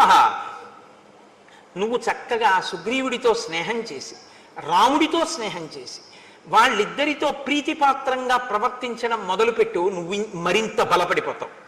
లాలనీయోహితే భ్రాత యవీయానేషవానరా తత్రవా సన్నిహస్తోవా సర్వదా బంధురేవతే. నీ తమ్ముడే అతను, నీ చేత లాలింపబడడానికి యోగ్యుడు, అతని మీద కోపం పెట్టుకుంటానంట ఏమిటి? కోపం పెట్టుకోకు. ఇక్కడ ఉండని, అరణ్యంలో ఉండని, సుగ్రీవుడు నీకు తమ్ముడు అంతే, ఈ జన్మకంతే ఇంకా మీ బంధం. అటువంటి తమ్ముడిని ఎందుకు దూరం చేసుకుంటావు? పిలిచి యవరాజ్య పట్టాభిషేకం చేయి. నహితేన సమం బంధుం భువి పశ్యామి కంచన దానమానాది సత్కారై కురుష్వ ప్రత్యనంతరం. నాకు తెలుసున్నంత వరకు వాలి సుగ్రీవుడి వంటి బంధువు నీకు ఈ లోకంలో లేడు. తమ్ముడు నీ ఎందంత ప్రీతి ఉన్నవాడు, నీ సేవకుడుగా బతికేటటువంటి వాడు. ఎందుకు దూరం చేసుకుని అతన్ని చంపుతానంటావు, అతని మీదకి యుద్ధానికి ఎడతానంటావు? వెళ్ళకు. హాయిగా పిలిచి అంతఃపురంలో కూర్చోబెట్టి అతనికి కావలసినటువంటివన్నీ సమకూర్చు, సంతోషపడిపోయి నీ దగ్గర చేతులు కట్టుకుని వంగి నమస్కరిస్తూ నీ వెంట ఉంటాడు. వైరమే తత్సముత్సృజ్య తమ పార్శ్వే సతిష్టతు సుగ్రీవో విపులగ్రీవ తమ బంధు సదామత. నీకు కుడి భుజం ఎలా ఉంటుందో బలంలో, సుగ్రీవుడు నీకు పక్కనుంటే అంత బలంగా ఉంటుంది. అందుకని ఆయన్ని మించిన వాడు లేడు. కాబట్టి సుగ్రీవుడితో స్నేహం చేయి.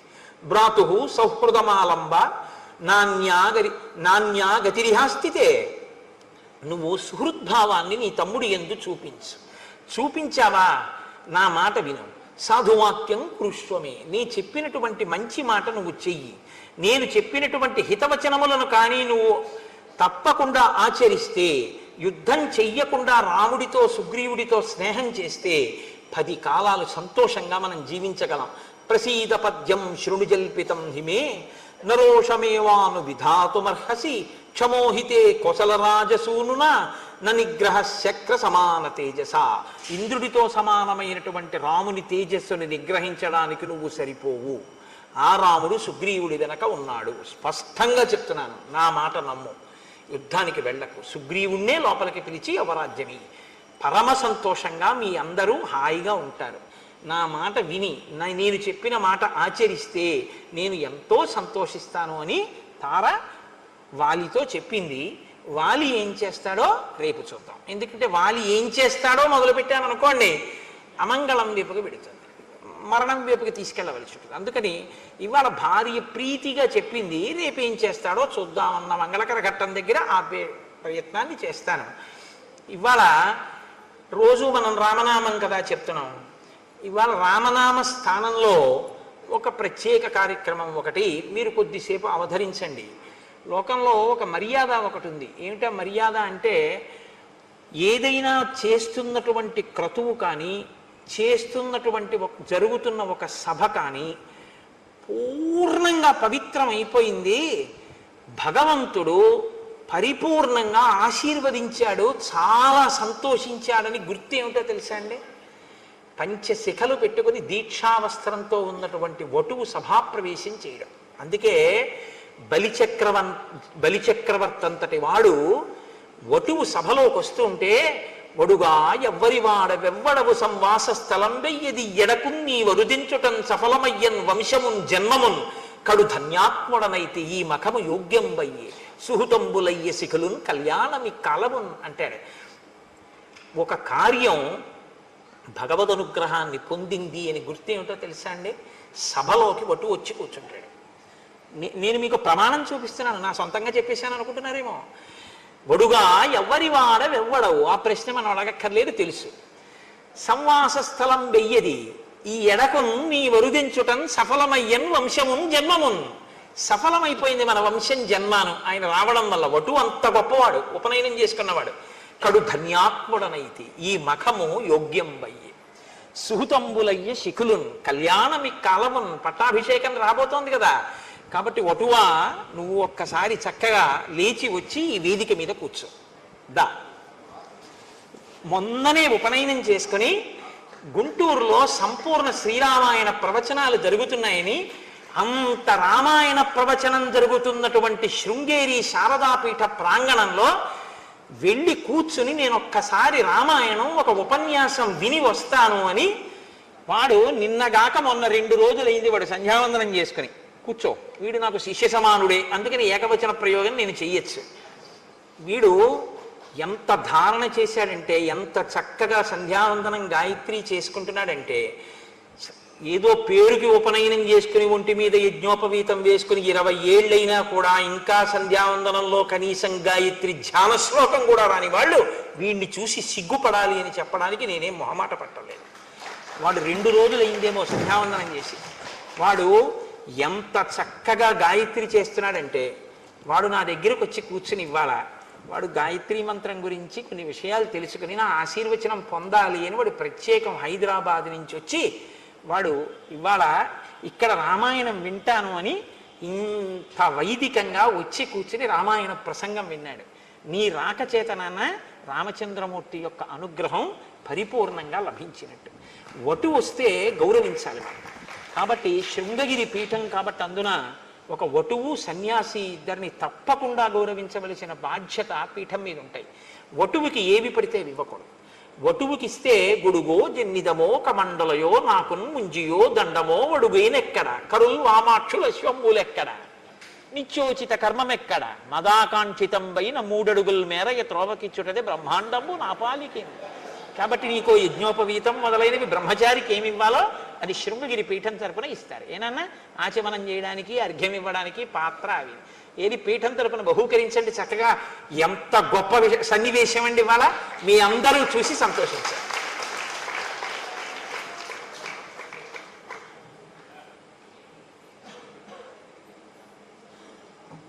ఇవ్వండి, చక్క ఒక్కొక్కటి తీసి ఇవ్వండి వాళ్ళకి. దర్భాసనం పరమ పవిత్రం, అది వేసుకుని చక్కగా సంధ్యావందనం చేసుకో. ఏది నువ్వు లే ఒక్కసారి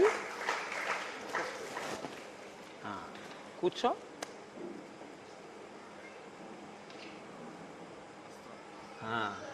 అరుణాంశకోత్తరీయంబుతోడ సరిలేనిరా కట్టు జరువాముల కట్టు బెడగారు నీర్కావి పింజతోడ ధవళ ధవళములకు జన్నిదములతోడ కాశికాముద్రయుడిన యుంగరంబుతోడ శాంతరసముప్పు బ్రహ్మ తేజంబుతోడ ప్రవరుడయ్యవి ఎచ్చర ప్రవరుడపుడు అంటాడు అలసాని పెద్దనగారు. కాబట్టి నువ్వు బ్రహ్మచారివి కాబట్టి చక్కగా ఈ వస్త్రాలు కట్టుకుని సంధ్యావందనం చేసుకో. ఏనన్నా వీడికి ఏకవస్త్రధరోధన్వి సిఖీ కనకమాలయ ఉత్తరీయం ఇవ్వక్కర్లేదు అండి. యజ్ఞోపవీతం ఎప్పుడైనా నీ ఒంటి మీద ఉన్నది జీర్ణం అయితే ఇది వేసుకుందుగా. వాడికి ఆచమన పాత్ర, ఓ చక్కగా ఆచమన పాత్ర, అర్ఘ్యపాత్ర, నీ అదృష్టమే అదృష్టం. అదిగో నువ్వు చక్క అర్ఘ్యం ఆచమనం చేయడానికి అది, అర్ఘ్యం ఇవ్వడానికి ఇది అక్కడ పెట్టుకో. ఒక విభూతి ఉండ నువ్వు విభూతి ధారణ చేయడానికి పళ్ళెంలో పెట్టుకో. ఆ మాల కళ్ళకద్దుకుని మెళ్ళో వేసుకో. అయితే ఇలా అయ్యి నేను వేసేస్తాను. విసరండి ఒకసారి, వటువు కదా ఒకసారి విసరండి, విసరండి. ఇప్పుడు వాడికి ఇవ్వండి, అది దగ్గర పెట్టుకో. వాడికి ఒకసారి ఆ గొడుగు పట్టండి. నువ్వు వేదిక దిగిపోయేటప్పుడు ఈ గొడుగు పట్టుకుని వెళ్ళు. ఏమ్మా వాడికి ఆ గొడుగు పట్టండి, ఛత్రం ఇలా పట్టండి మంచి. అది ఇప్పుడు అక్కడ పెట్టేసి. ఒక వటువు వచ్చాడు కదా, పీఠం తరపున సత్కరింపబడ్డాడు. ఉత్తినే వెళ్ళిపోకూడదు వటువు. వటువు ఆశీర్వచనం చెయ్యాలి. వటువుకి ఆ అధికారం ఉంటుంది. అందుకే కదా స్వస్తి జగత్రీ భువన శాసన కర్తకు హాసమాత్ర విద్ధిస్త నిలింప భర్తకు సుధారాపద వ్యవహర్తకున్ మునీంద్రస్తుత మంగళార్థర విధాన వ్యవహర్తకు దానవ లోకభర్తకున్ అని వామనమూర్తి బలిచక్రవర్తికి ఆశీర్వచనం చేశారు. కాబట్టి ఇప్పుడు ఈ వటువు కూడా మనందరినీ ఆశీర్వచనం చేస్తాడు. ఎలా ఆశీర్వచనం చేస్తాడు? ఇతను ఎలా చేస్తాడంటే గోవిందనామాలు చెప్తాడు మనందరికీ. ఆ గోవింద నామం చేత సభకంతటికి ఆశీర్వచనాన్ని కృప చేస్తాడు. వీడికి సహకరించడానికి వాళ్ళ బాల కూడా వచ్చింది. శారదాపీఠం కదా, బాల వస్తే అమ్మవారు నడిచి వచ్చినట్టే. కాబట్టి ఆ బాలాస్వరూపం కూడా వచ్చి కూర్చుని గోవిందనామాలు చెప్తుంది.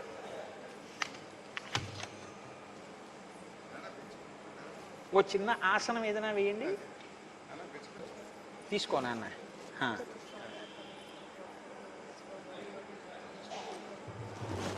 ఋషయ ప్రవరాన్విత కౌండిన్యస గోత్ర ఆపస్తంభ సూత్ర కృష్ణ యజుశాఖాధ్యాయి సూర్యవంశీ శర్మ అహంభో అభివాదయే. వస్త్రం పట్టు, వస్త్రం పట్టు నాన్న. నీ ఉత్తరీయం ఇలా పట్టు, అలా పట్టు. అవి మీ అమ్మగారితో, మీ అమ్మగారి కన్నా గురువు గారి ఇంట్లో వండించుకోవాలి కాబట్టి మీ నాన్నగారిని వండి పెట్టమని తిను.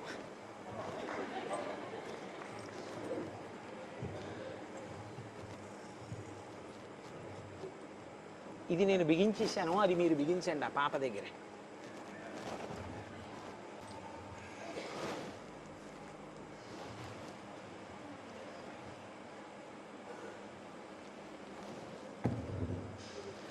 గోవింద హరి గోవింద గోకుల నందన గోవింద వచ్చినప్పుడు మనం కూడా అనొచ్చు. ప్రారంభం చేయనా?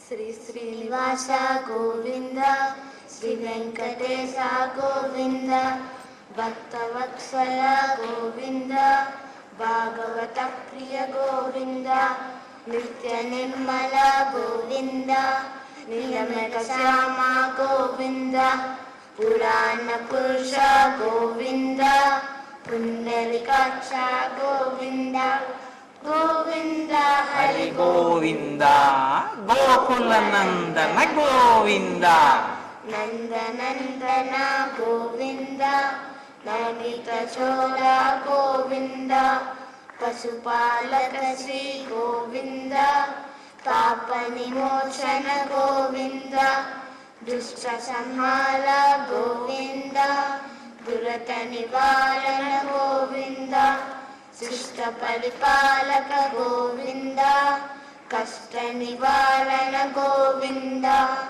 గోవింద హరి గోవింద గోకుల నందన గోవింద వజ్రమకుటధర గోవింద వరాహమూర్తి గోవింద గోపీజనర గోవింద గోవర్ధనోద్ధార గోవింద దశరథనందన గోవింద దశముఖమర్దన గోవింద పక్షివాహన గోవింద పాండవ ప్రియ గోవింద గోవింద హరి గోవింద గోకుల నందన గోవింద మత్స్యకూర్మ గోవింద మధుసూదన హరి గోవింద వరాహ నరసింహ గోవింద వానర గురుగ్రామ గోవింద బౌద్ధ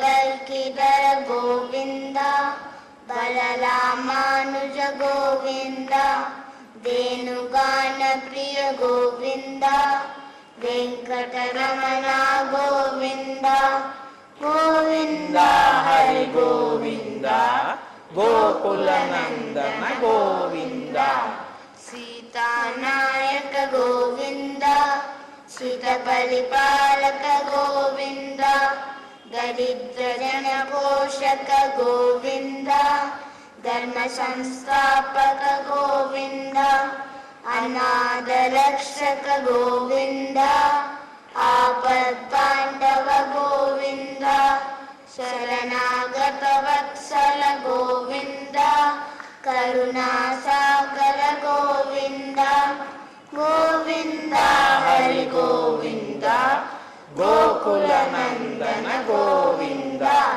కమలదలాక్ష గోవింద కామిత ఫలదాత గోవింద పాప వినాశక గోవింద పాయిములాలే గోవింద శ్రీముద్రాంకిత గోవింద శ్రీవత్సాంకిత గోవింద దళనీ నాయక గోవింద దినకర తేజ గోవింద గోవింద హరి గోవింద గోకుల నందన గోవింద పద్మావతి ప్రియ గోవింద ప్రసన్నమూర్తి గోవింద అభయాస్త ప్రదర్శన గోవింద మధ్యావతార గోవింద శంఖచక్రధర గోవింద సాంగ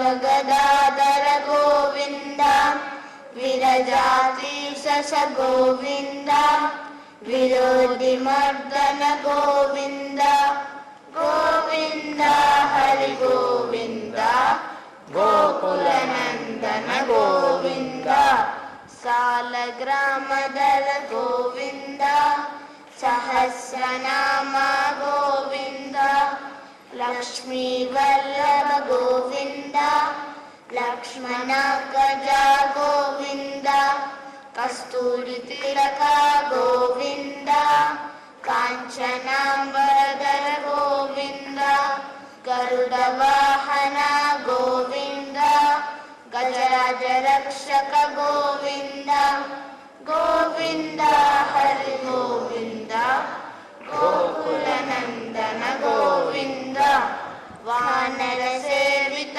గోవింద గాలది బంధన గోవింద ఏడుకొండవాడ గోవింద వస్త్రరూప గోవింద శ్రీరామకృష్ణ గోవింద రఘుకుల నందన గోవింద ప్రత్యక్ష దేవ గోవింద పరమదయాకర గోవింద గోవింద హరి గోవింద గోకుల నందన గోవింద వజ్ర కవచధర గోవింద వైజయంతిమాల గోవింద వడ్డికాసులవాడ గోవింద వసుదేవతనయ గోవింద బిల్వపట్టాక్షిత గోవింద భిక్షుక సంస్థుత గోవింద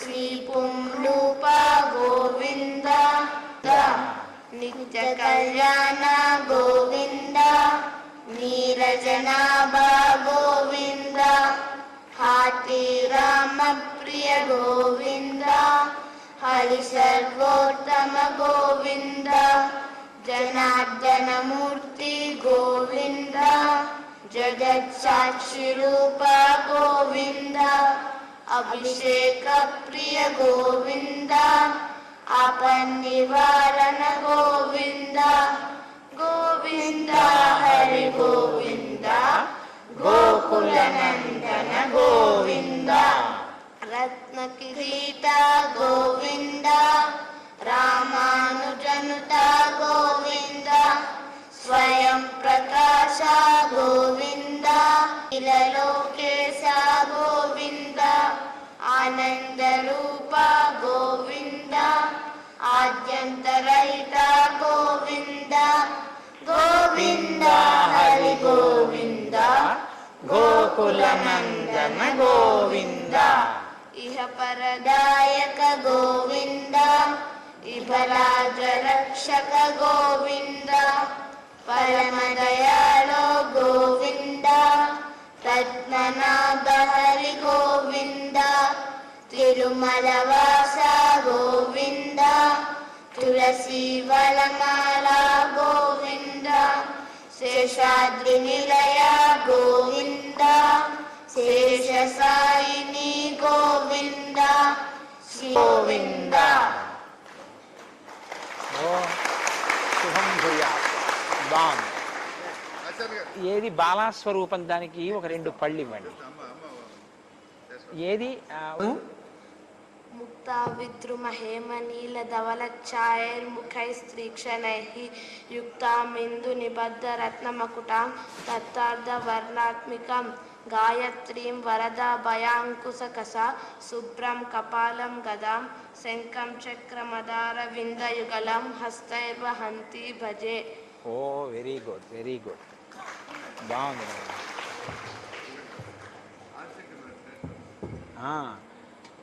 భవతి జాయమానోన్నాంకే దుర్షామేత్యగ్రే భాగం దేవేభ్యో విదదాధ్యాయన్ ప్రచంద్రమా స్థిరతి దీర్ఘమాయుః. యాదాస్తం విపరేతనా. శారదమ్మ వారి శేషవస్త్రం. ఇప్పుడు ఇది ఇలా అయ్యే చెప్తాను. ఇది ముడేసేయండి, ఇలాగా ఇది ఇలా ముడేసేయండి.